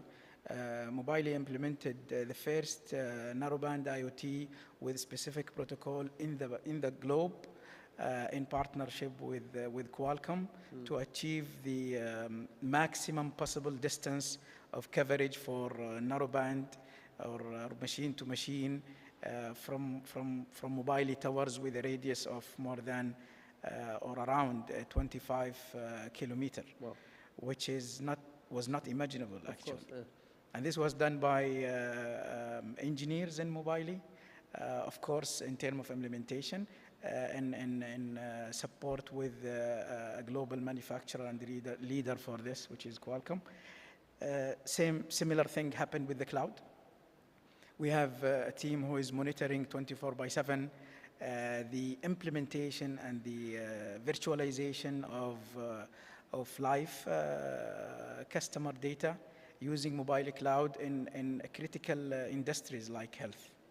So this type of engagement, this type of investment drive and enhance the knowledge of people who are the most valuable assets in Mobile beliefs. Perfect. Thank you. Thank you very much for sharing those perspectives. And yeah, I'm conscious of time. I think we want to get through one more question, and maybe someone I'll turn to you. I think we've spoken about digital skills. We've spoken about the innovation. The other area which I think, I'd like to get a perspectives on is around sustainability. And this is something that we'll be seeing a lot of traction on the C-suite. I explained this morning, bottom up, but also top down, a lot of interest around sustainability and what can be done in this area.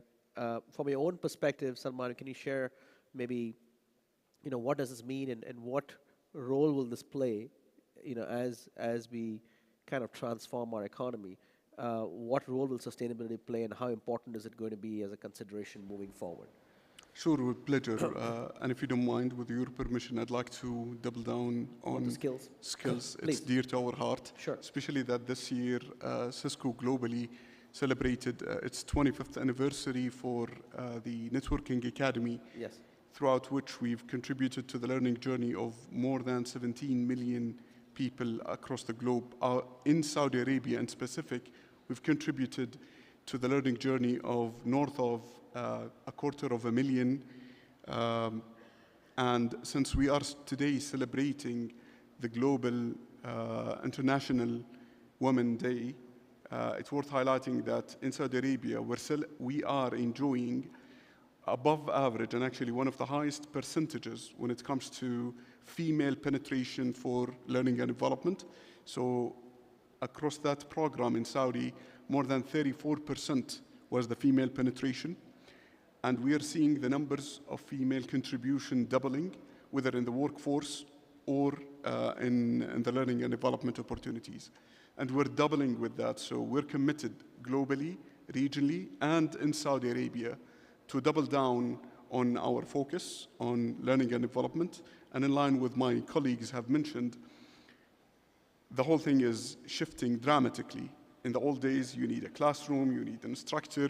In our case, you even need some equipment to do the illustrations on. Today, all of the above could happen virtually. Right. And accordingly, that would help to double down. We've been working closely, and we truly appreciate the style of ecosystem that we're living and experiencing today in Saudi Arabia. In the past, we used to deal with Ministry of Education in full isolation to some extent from Ministry of ICT, from other respected organizations. Today, the beauty of what we are experiencing, you deal with a true ecosystem culture. Whatever you do with MCIT will have a positive ripple effect on CAXT, will have a positive ripple effect on education sector, and etc. And that is helping all of us to double down and maximize the value of such investments and take advantage of a young, passionate nation like Saudi Arabia with more than 60% of its population less than 35 years old, how we can really leverage that power and bring the maximum to our industry, to our country, and to the globe, inshallah ta'ala. To your question on the sustainability, so Cisco was committed since 2007 to spearhead a lot of initiatives at a global level when it comes to sustainability. And as we speak, we have already announced officially that our commitment to reach net zero across all scopes of emissions, 1, 2, and 3, by the year 2040. That includes everything related to product, manufacturing, distribution, operations, as well as the utilization. We are committed to that. We're committed as well to make sure that in the different, as I've mentioned in my earlier answer, in the different innovations that we're doing, that sustainability is an integral pillar. So how we would maximize and introduce always green technologies that will be consumed and will bring all the value, not at the expense of sustainability or green. This is something that we're truly committed to. Even our products will be utilizing recycled material, will not focus on plastic manufacturing, but rather material that will be environmentally friendly, inshallah ta'ala. Inshallah. Thank you. Thank you so much. Thank you for sharing those perspectives. And Tamer, I think from Microsoft's perspective as well, you have the whole Green IT initiative. Perhaps I want to take, maybe if you can take it a step further from what Salman mentioned, are there any specific things that organizations can start doing already in terms of starting points, or are there any ways where they can assess their maturity and how to go about it? Any thoughts on sustainability before we start rounding down the discussion, please? Definitely, yes, Jyoti. I think, see, from sustainability perspective, I believe it's a journey. And, Microsoft started this journey, I think, back in 2012, we've achieved the carbon neutral. And the commitment was by 2030 to achieve negative carbon, positive water, and zero waste. And that's why when you look at this announcement and commitment by Microsoft, and then you hear His Royal Highness with the Green Saudi and then the Green Middle East, I think that brought a huge appetite for Microsoft to look at Saudi as a place to invest and to anchor our sustainability capabilities within the country. So as a result, we're seeing and experiencing today with almost majority of the public and the private organizations to achieve the 5 R's journey of sustainability. So the sustainability journey, I would say, start by record and report.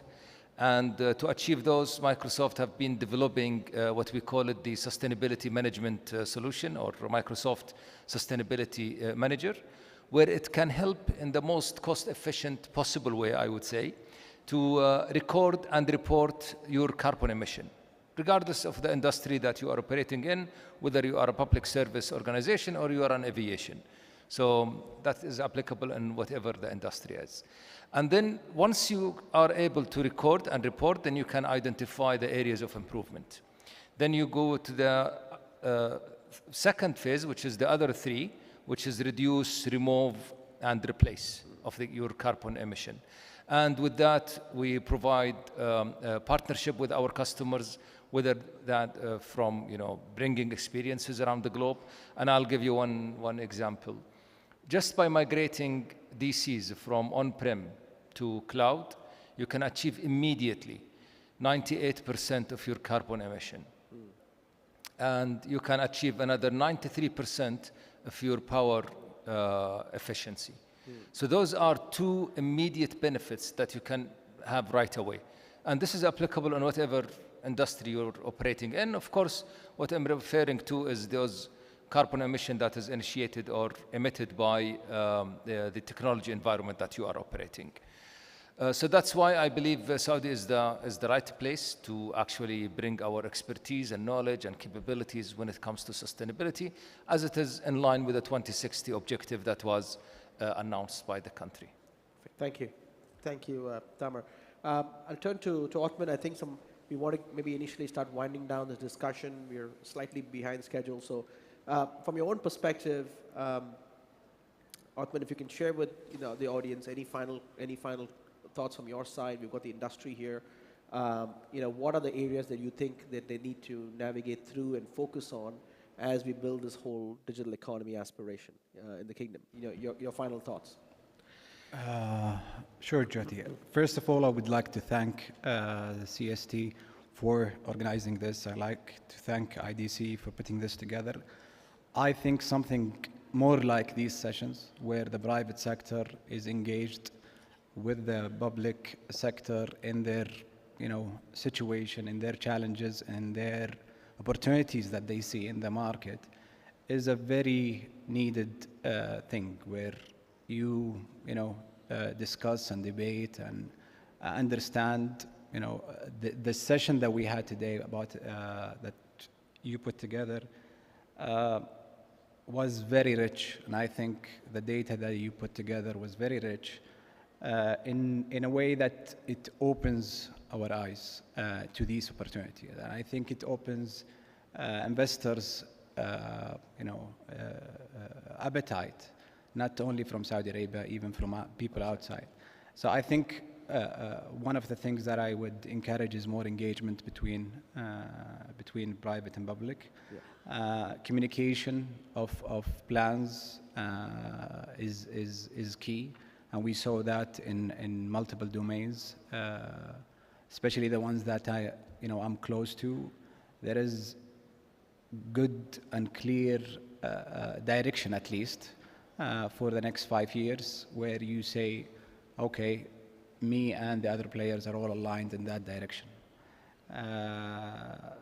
So in terms of engagement, that's one thing that I encourage. It's already happening, but maybe we want to see more. On the other side, I want to see, or I would encourage to have more incentives to the players who are contributing to the goals of the country, be it financial incentives, be it awards, recognition, or any incentives that will motivate, public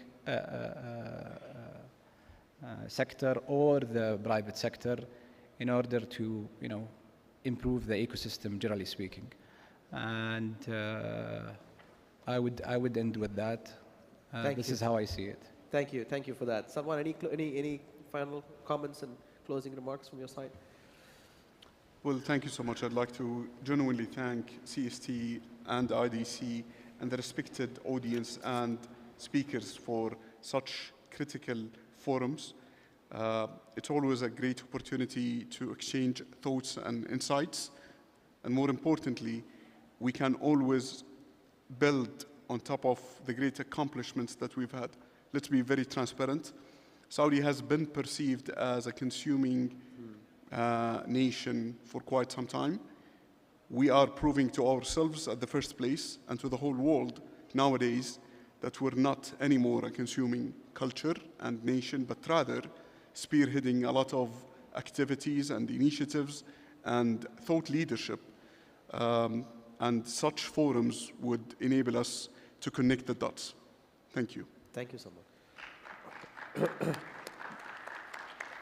Majid, any closing comments from your side to the wider ecosystem and the community here? Thank you very much. I just want to actually, again, stress that this event is taking momentum, and it started to prove with numbers that we are in the right direction, and I will encourage all the ecosystem led by CST and Ministry of Communication to continue their leadership for this, because we started to use it not only to share latest fact, but also to shape our future and to know where to direct our investment more. And it's,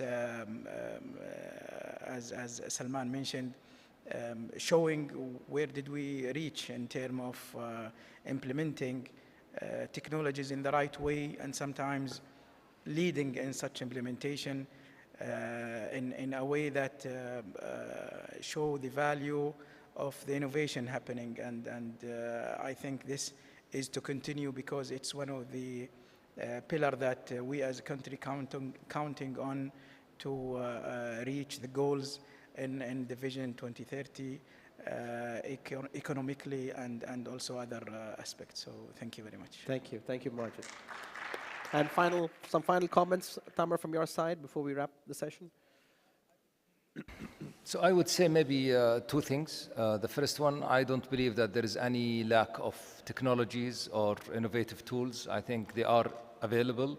What really that everyone is needing is the skills and the capability. So skill, encourage, bring the incentives and the motivation for encouraging skilling. I think this is really what is needed in the industry and in the market. And this is, I can just see it growing more and more. And the other part is encourage, I would say, the collaboration between service providers. I think we are stronger when we are together. Yeah. There is a lot that we can bring when we are completing each other. Competition is healthy, but also I think when we work together, we are stronger and we can bring a higher level of impact and benefit. Yes. Thank you. Thank you, Tamer. And I think you ended on I think that all the comments, the closing comments that our panelists have made have all been, so noteworthy and relevant. Together, I think we can achieve a lot more. I think the future is all about co-innovating. The future is about co-creating with customers, with partners, with the ecosystem, all coming together to showcase real value to our customers. So thank you once again. Can we have a huge round of applause to our panelists for sharing their perspectives? Thank you, gentlemen. We appreciate you sharing your thoughts with us, and thank you once again for participating in the session. Thank you. Thank you so much. Thank you. Thank you, Hotman. Thank you, Tam.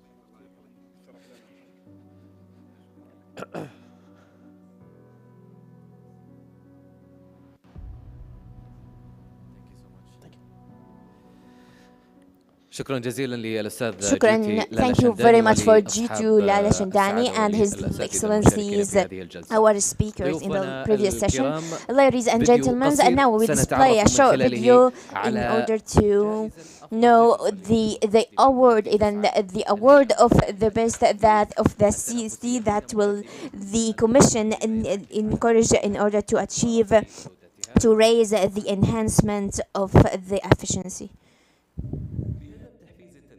الإيجابي بين الشركات في قطاع الاتصالات لفئة الأفراد وتعزيز لمبدأ الشفافية، هيئة الاتصالات والفضاء والتقنية تقدم جائزة أفضل تجربة للمستخدمين لعام award for the 2022. best trail وتهدف الجائزة CX إلى and تحسين this تجربة award المستخدمين، it's تحفيز this to التنافسية بين مقدمي enhancing الخدمات، the competitors تطوير between the الخدمات، sectors, وتشمل الجائزة service مقدمو developing الخدمات as well المتنقلة as والثابتة، to الصوتية provide the والإنترنت several في جميع services, مناطق المملكة. audio services, and as well as the services has been developed regarding to the international standards. Indicators for the for utilize the services taking.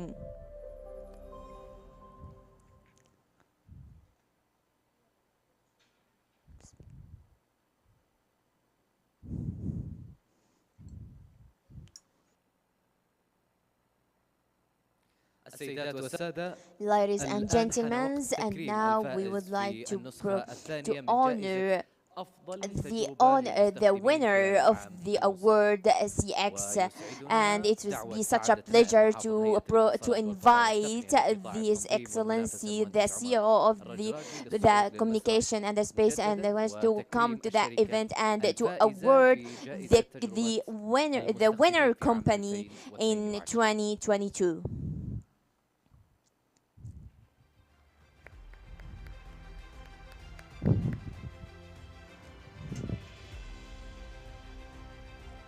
الشركة الفائزة The بجائزة winner أفضل company تجربة with the award للمستخدمين هي CX شركة award موبايلي. 2022 is Mobile Company.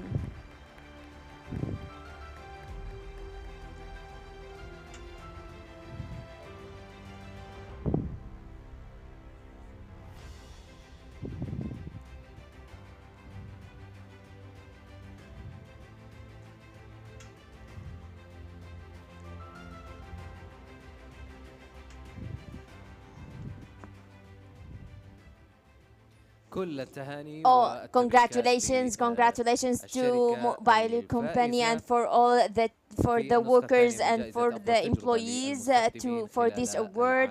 العام Absolutely, المنصرم. شركة it's موبايلي and التي فازت as well as بجائزة Mobile has أفضل been تجربة awarded للمستخدمين. the previous award for the التهاني best والتبريكات لهم. for the best utilizers. التهاني والتبريكات والدعوات دائما بمزيد من I would like to congratulate again and good luck for Mobile Company.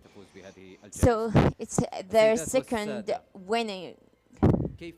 So, ladies and gentlemen, how we will enhance the digital infrastructure, how we will reverse what we have achieved until today. This session, this is the title of the next sessions.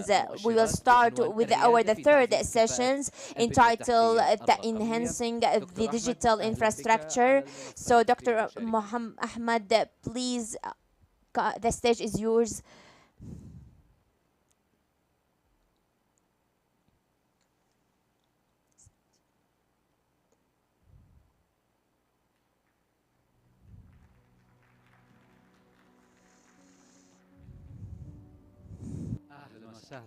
Welcome.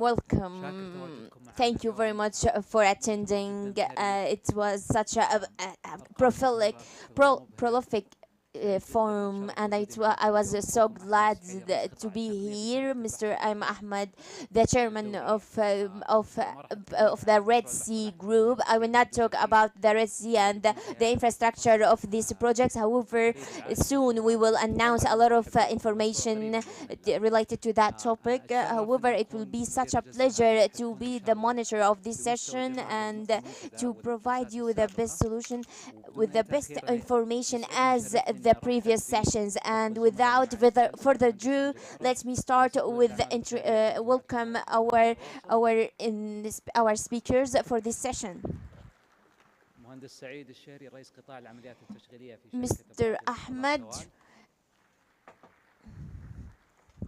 and Engineer Thamer for the infrastructure in the Commission space.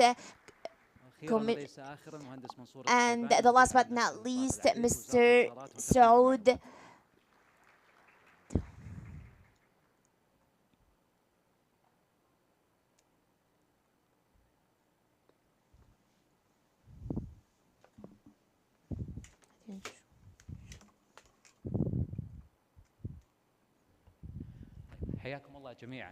Welcome. So before I start, since we are there's some so I would like to allow for our audience, this session will take 45 minutes.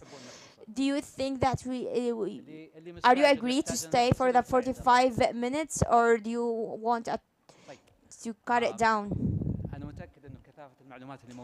Well, indeed, the richness of information that will take over than 45 minutes. However, we will try as much as we can to finish on time. So now I will start with Engineer Mansour. What's the role of the government in enhancing the infrastructure? So I would like please to provide us with a highlight about the amount of the investments and the projects in terms of infrastructure. Thank you very much. Well, I think our role it's related for the guiding the sectors in order to invest in the digital transformation that will lead to enable the digital transformation. I think that we can make it as on the three main pillars. First one, launching policies and strategic and legislation that will help the sectors in order to enhance the infrastructures, as well as the second one, which is the enabling the needs and the demanding of the market, and as well as creating a new strategic and partnership with the different sectors and the different partners and the private sectors, locally or globally. So beside that, or the third one, which is the most important factor, supporting the partnerships and the developers of the infrastructures in order to face in order to provide solutions for all the challenges and the obstacles that are facing us.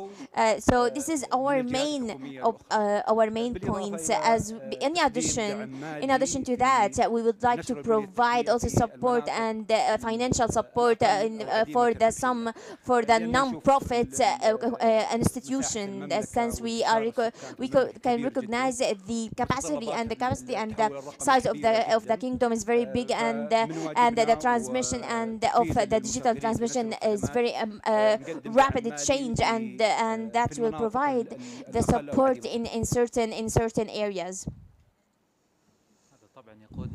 That indeed will lead us in order to our role in this process. However, before I start to talk about the Commission, well, today the Commission, they provided us with a tremendous amount of indicators and the numbers and the studies. Part of them was related to the infrastructures. So now we could, I think, get deeper in terms of investment. So could you please provide us with these topics? Hello everyone, ladies and gentlemen. I would like to welcome all the attendants, and I'm so happy to be here and to be one of the elite, the experts in the sectors. Getting back to your questions, for me as one of the organizers. So for example, if you could see from our lens or from our angle, first of all, we have to find the best infrastructures and the solid front and the solid land in order to provide the best solutions for the users, as well as that we could provide and started for providing lessons for lessons specialized in the retail and in other sectors as well. So if you could see the view from a different area and different background, each aspect, it has advantage and disadvantages. For example, the first one, the majority of the companies, they need and they want the companies related to them, as well as they need the companies to provide the services for the whole clients. On the other hand, we need special companies to provide chain services. and that perhaps ACES and Dawiyat companies, they were an iconic companies in that terms. Or also with this mechanism, another companies, for example STC and other companies, they were dealing with the infrastructure, especially, for example, Abraj and in Atawaim is an Atawaim company, and recently Center 3, and as well as Salam and Zain company. This is, and they started to sell also the towers. And so this is from the first angle, doctor. Please now from the other point, which is for example digital infrastructures. Today, these digital infrastructures, we could say that if we could make a comparison between 2017 until 2020, so we could say that taking these towers, and that will representing as a 30,000 in the kingdom, and each tower they have their own mechanism and their own operation and the commissionery. So there is within the increasing of the towers, that they will achieve a more mechanism, and that until we could recognize each tower, they will provide more than one service. So we have, for example, a fiber services in 2017. It was provided 1 million houses, and each services or each users, they will provide just one service. However, today we are providing with over than within the GP and within the new generation of the internet, so we could provide of other more than one services. Besides that, if we could make this comparison with the whole world, we can, for example, see the 5 centers mineral, or we could recognize the indicators. So we have achieved the 11th stage in terms of G20, and even the speed of the internet in 2017, if it was correct, the comparison, we were the second, as today we represent the indicators. So all of these details as a mechanism and as an ecosystem, it has been existing in the sector. Thank you very much. So as all these indicators has been mentioned, I think a lot of the audience, they are interested in Tawal company. So what's the Tawal? What's the models that they follow in order to achieve the addition and the value. In the name of God, the greatest and the most merciful, well, thank you very much. I would like to thank my colleagues in STC for their representation and for their richness information, especially in the numbers and details, as well as I would like to say that we in my kingdom we are having a lot of achievements in the digital and the communication sectors within the vision of 2030. So as well as for the service providers. So please, doctor, before I get deeper in that topic, I would like to say to talk about the business in general. Initially, it was 20 years ago. It was a special and unique case, starting from the communications companies. They were suffering for lacking of investments across the whole world, also outside the Saudi Arabia. So that's we could see a lot of affection from India and China, and that will provide us with a great indicators and influence of the infrastructures that will also prevent the enhance of the infrastructures and the efficiency in order to spread the network. After that, we were were moving to transfer between the towers and to deal with a different also area and with a different problems. We were starting with the investment of the infrastructures and for with the digital services and the cloud investments. So we have recognized that recently the infrastructure, whether it's related to the tower or the fiber, after a certain of period, 10 years ago, we have started to move. We have reached 1,000 tower, and we have reached it's over than 120 million reals. That will indicate that will affect the industry and as well as especially the telecommerce and in order to transfer between and as in the morning that we mentioned, there's a lot of challenges. So when we transfer with our investments. So without further ado, I would like to just say what's our Tawal experience with a 4 years. We have achieved more than indicators. The most important one, which is what is called transsexual, which is the transsexual, which is the rate, which is that they achieved to achieve the towers. The integrated towers, what was done within 10 years. So this is as a result we have raised the efficiency of the infrastructures and the digital infrastructures. Beside that, if we want to expand our knowledge, we will talk about the rate. For example, 20% of Tawal they will and within the help of the 5G.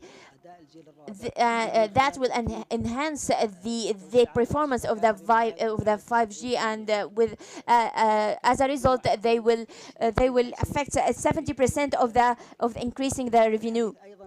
And if we talk beside that, the efficiency of the operation in Tawal, we could see that OPEX and CAPEX, they will achieve some certain topics in order to also to provide the OPEX, and that's from the indirect investments. And for example, and if we talk about the essential in the Tawal planning, the general Tawal plan, which is that related and concentrate on Saudi Arabia, it was we had two initiatives that related to the sustainability and the power and the petrol consuming, and this is transferring from the Harvard, and also that will also help us in order to decrease the emission and the carbon emissions. And the company has been achieved within the recent 2 years. They will achieve 32 tons of tons, as well as of the recycling, and then as well as they have done a recycling and enhancing the recycling system for the special materials, and for using the old assets as well as to transfer but from the traditional selling assets into the modern one. Beside that, within 1 month we have achieved and we have done to provide additional income for the, and this is one of the main one of the biggest things that will enhance the sustainability. Thank you very much. So the same question with Salam. Can you please provide us with use? Could you please tell us more about from your experience? Well, today from Care Out experience, it's something very modern and new. So today, we have something new. We have a strategy, we have a financial strategy, and as well as a commercial strategy. So today we could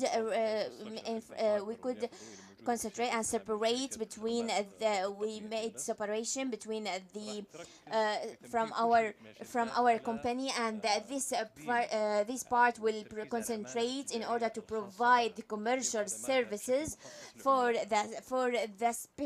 as a customized for a certain clients.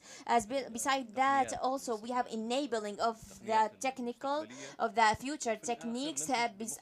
As a result, we will provide a final product that are suitable for the clients. The whole process, it's not easy. It needs a certain time, and it needs a time in order to achieve the operation and the organizing, and until we will reach the full operation. From the financial point of view, the first one is the first benefits, which is the infrastructure activities will take and will concentrate to study the financial structure, to study the financial structures of the infrastructures. So today, for example, at the end we could recognize the time. It takes 5 years. However, if we take for another company, the whole process that will take just 1 or 2 years.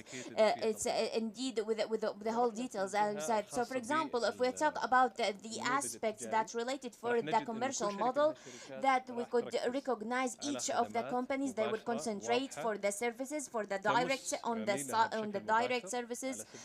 For example, a Salam company they will provide and represent from the concentration on the infrastructures as well. They will move in order to concentrate for the solution in the infrastructures that will be suitable and appropriate for and convenient for the clients, starting from the price and for the building relationship with the clients, as well as finally, which is that will take advantage in order to growth in the infrastructures. This is what we have. This is what our job in Salam. Besides that, thus will help us in order to find and to concentrate on 4 to 5 companies. They are existing in the Saudi market, and that will be enable the infrastructures and could be enable a collective the efforts within extremely. And I, as well as no doubt, with all this alliance with the different parties, we have launched the agreement with a different, in order to study a different investments, and that will lead to provide the clients in different areas. The last but not least, the impact of all the operation and the process.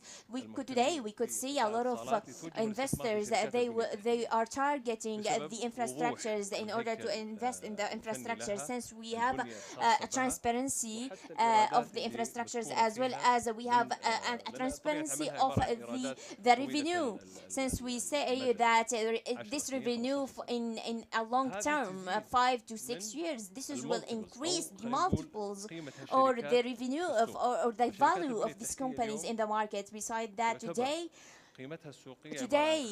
the value that it's considered as 25, it's the double of the annual commissionary, as well as that usually it will be as from 6 to 7 maximum. So the ecosystem is very important. Our focus, our concentration, in order to utilize and to use a different possibility and efforts in different sectors that will grow the infrastructures, as well as we have the communication companies as enablers for all the clients, and beside that, linking the towers and enabling the 5G. Today we are talking about a tremendous amount of data, and we need a very high capacity of that. Yes, thank you very much. I will get back to Engineer Mansour about the new communication era. Could you please tell us more about the most important factors that will enable the commissions and the companies. يمكن خلال Well, last year we have conducted accreditation and a new update factors that will help us in order to apply new policies and that will help us in order to enhance the infrastructures and enabling a new mechanism and new factors. So from this point we have conduct also and we have achieved a collaboration with a fund and to achieve that. Of course, this year with a collaboration and with that expenditure and commission, and also one of things that it's under consideration, we enabling a new system in order to enhance and to raise the operation of the policies that will support all the infrastructure and the points. As my colleagues has mentioned, something as my colleagues has mentioned, to separate the infrastructures that will raise the efficiency of the digital infrastructures. And besides that, one thing that we are working, which is the demanding or the supply, in order to provide and to make alignment with the supply and the demanding. All the time we are encouraged in order to make alignment and collaboration between the demanding and for the service providers. As a result, the demanding of the services that will raise a level of the efficiency to take advantages for the markets. This is the most outstanding factors that we may enabling that we enabled and this is the most important factor that help us in order to enable the raising the efficiency. Wonderful. Since we are talking how we will enable these factors to make it and take advantage and benefits the market. Well, please, if you allow me, I would like to provide you with some examples. For example, where our partners in the markets, for example, in the retails and the markets, I think we could say that what's related for the communication services, it's not be open access for it to work actively until we will meet eye to eye all the efforts. So the Kingdom of Saudi Arabia concentrate on this area, not just for our company and as well as across the whole world, and in order to achieve agreements and to conduct and sign a lot of agreements and unit and agreements. Today we could recognize the retailers that will affect also and reflects in the previous 2 years ago. We could recognize the fiber has been the demanding of the fiber has been increased 27%. 72%. That was raising in the competitors of the competitors indicators until we reach 30%. And this is with all of these services, with all of this percentage that will help us a lot of. And also beside that, we have also outside the sector example. For example, we have a partnership with the Ministry of the Municipalities and the Rural and Housing. There was a project that contains and includes all the communications and the project, and in order to stop costing and the factors that will threat the infrastructures. And also beside that, إيصال البنى الأساسية له مع شركة the main buildings and the main infrastructures of Dawiyat company, they will provide a certain realtor and a certain real estate that will relate in order to serve the communication sector. Beside that, we have reached 62 millions. All of these price, all these fund and financial that's considered as an additional effort and additional, and within this partnership we achieve in order to meet and to reach our objectives and within a certain time. I think within the spectrum, and the spectrum will considered as a limit source. So this is what something, for example, maybe we have some trading of the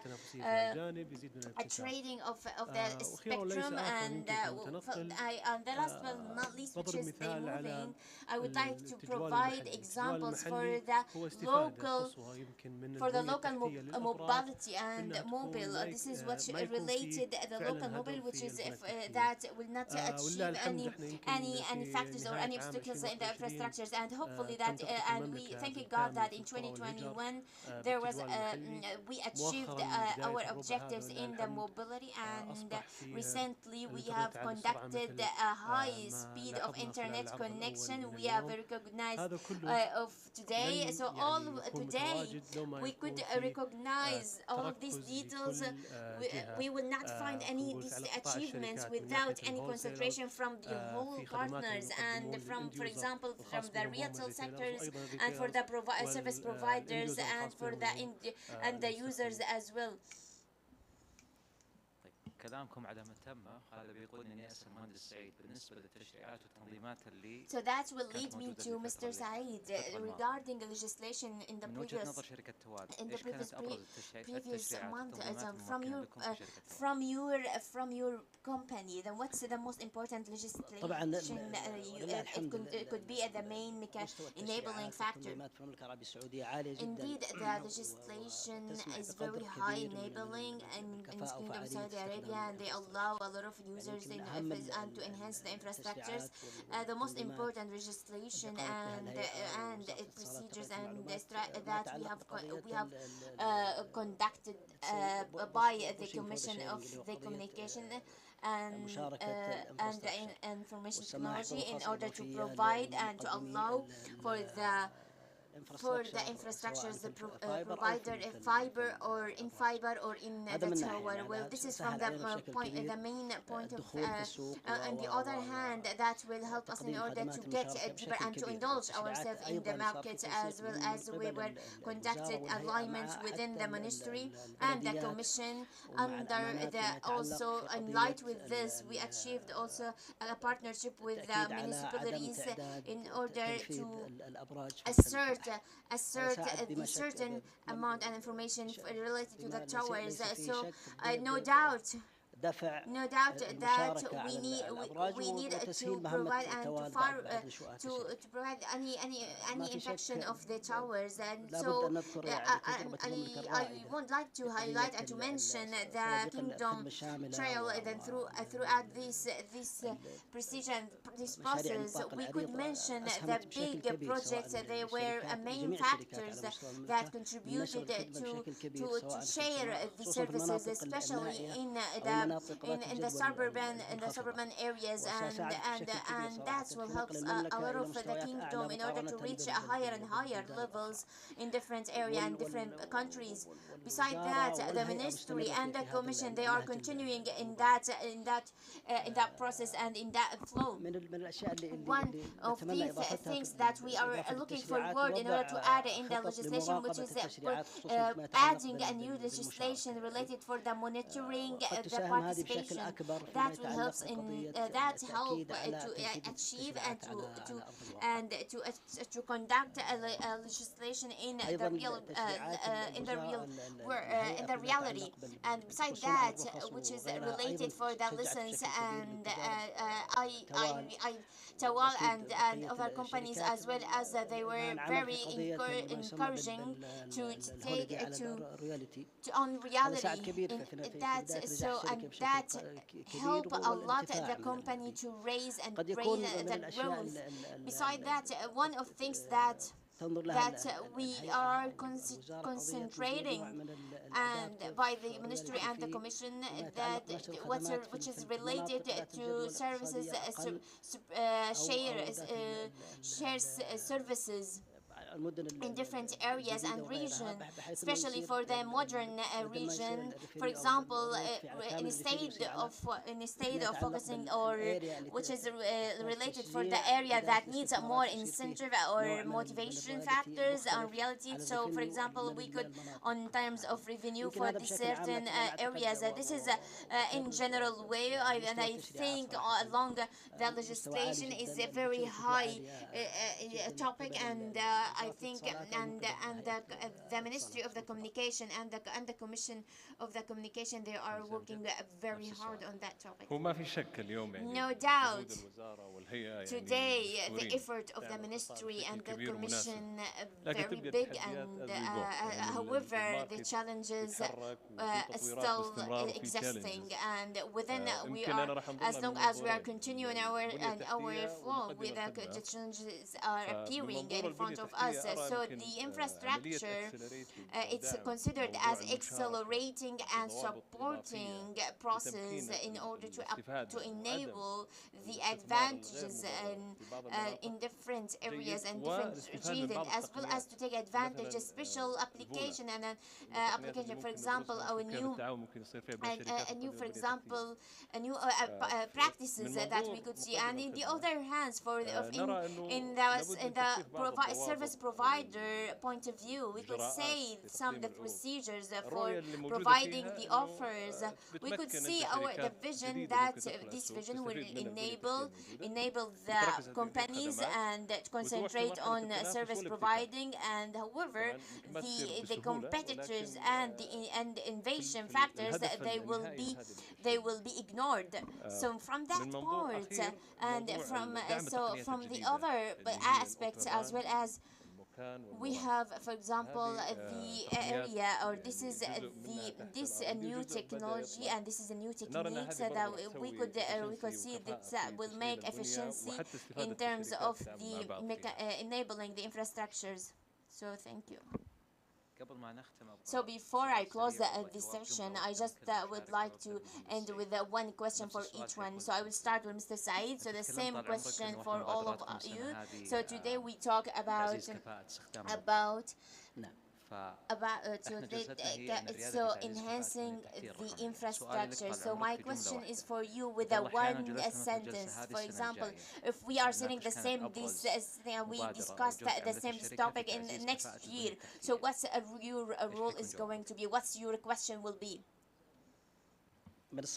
Well, actually, it's very difficult question, and it's very difficult to answer that and to expect and to forecast what's going to be in next year. However, since the sustainability is considered as our key, well, actually, I just would like to concentrate for Tawal. What's the sustainability in terms of the infrastructure? التوجه باذن الله حسب ما شفنا في الارقام our direction, as today we have recognized the studies and the numbers, that today we have 35 terabytes. So enhancing and investing in the infrastructures intelligently, that will help us a lot. And for example, what are we talking? عملية تطوير البنية التحتية the developing of the infrastructure is going and is continuing, as you can see that demanding also for on the data and the services help us a lot. As well, beside that, we have a lot of initiatives on that topic, as well as we have a 2023 initiative and 23 projects. We are under consideration, and beside that we have a 20 million to work in order to achieve and develop this initiative. Besides other initiatives we have conducted 2 years ago, and it was over than 51 million. As beside that, we have achieved a lot of efforts and achievements in terms of, for example, the fiber or the last. And within all the projects we are looking forward for the 2023 in order to achieve all our objectives. So today I could say about I could say the commissionary efficiency and it's the main factors for the infrastructures. However, if I could say it shortly, I could say we have a holistic integrated country. Thank you very much for listening. Thank you very much for your richness information, and thank you for our audience and thank you for all the audience for your listening.